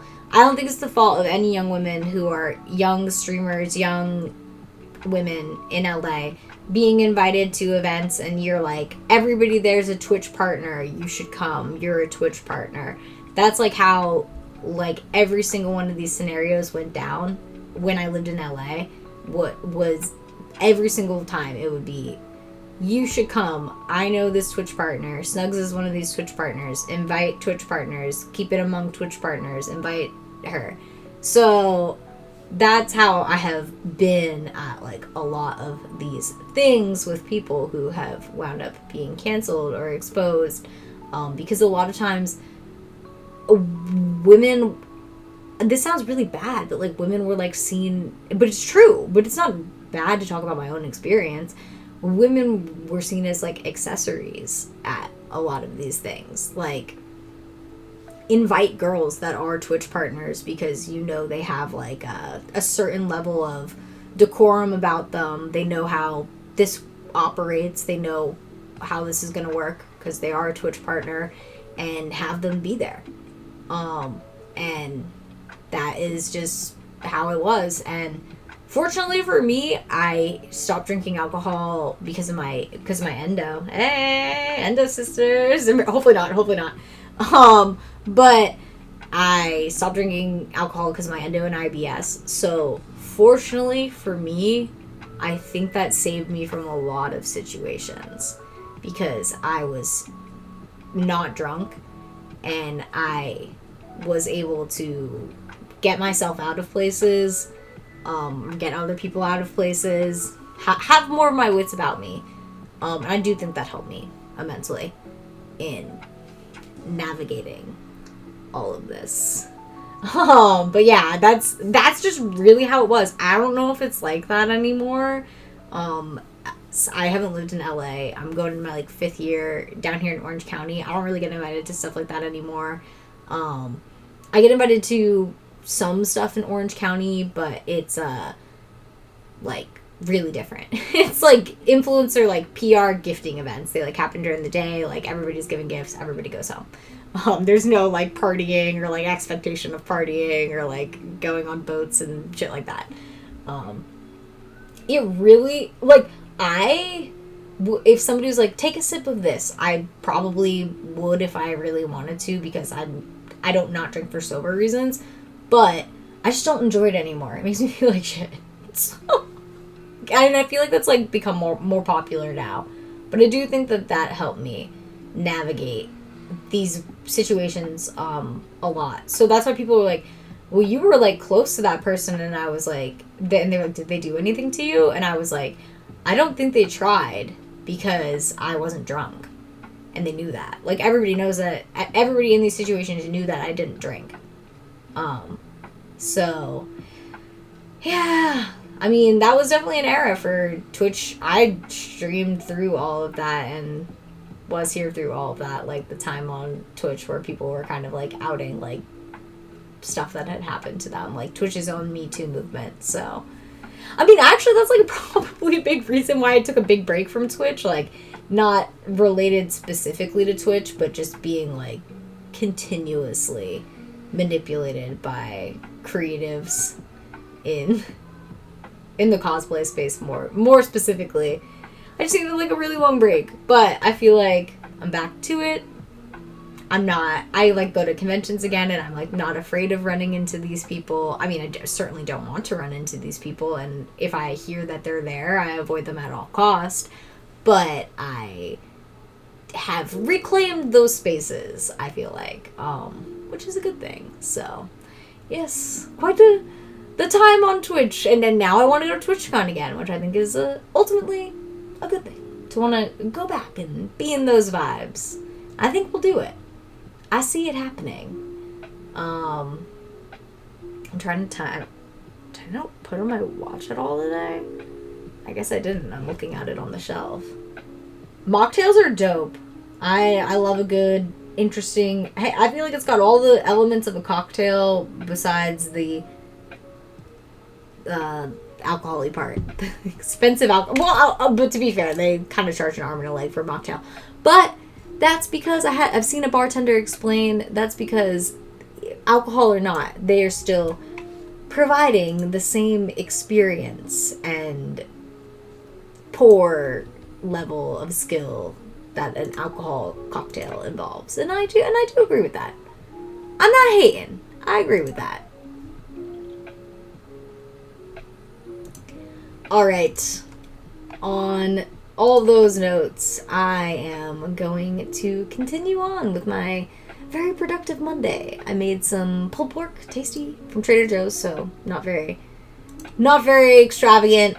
And then I think I'm going to follow it up by going to Trader Joe's, because I haven't been in a minute, and I need some tasty little drinks to motivate me through streaming. So I'm gonna go re-up my tasty little drink selection in my fridge and get some other things. And if I still can do laundry today, then I think I would have really killed it for a Monday. Would have been a really legendary Monday. So I'll try it. I will try and make it happen. Let's see who is streaming. I gotta refresh this, make sure this is current. Ooh, we kinda got a lot of people on.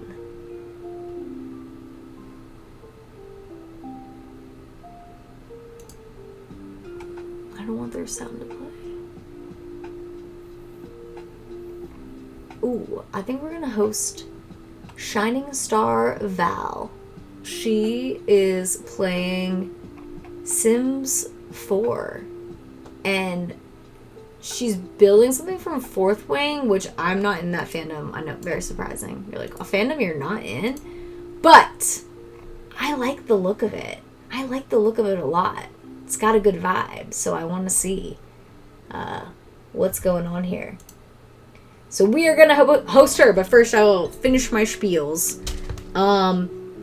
Thank you guys so much for hanging out today. Angie, I had such a good time talking to you. And I really hope when you go see your doctors, they tell you have anything other than endo. Even though IBS sucks though too. So you're already dealing with that, which Lord knows.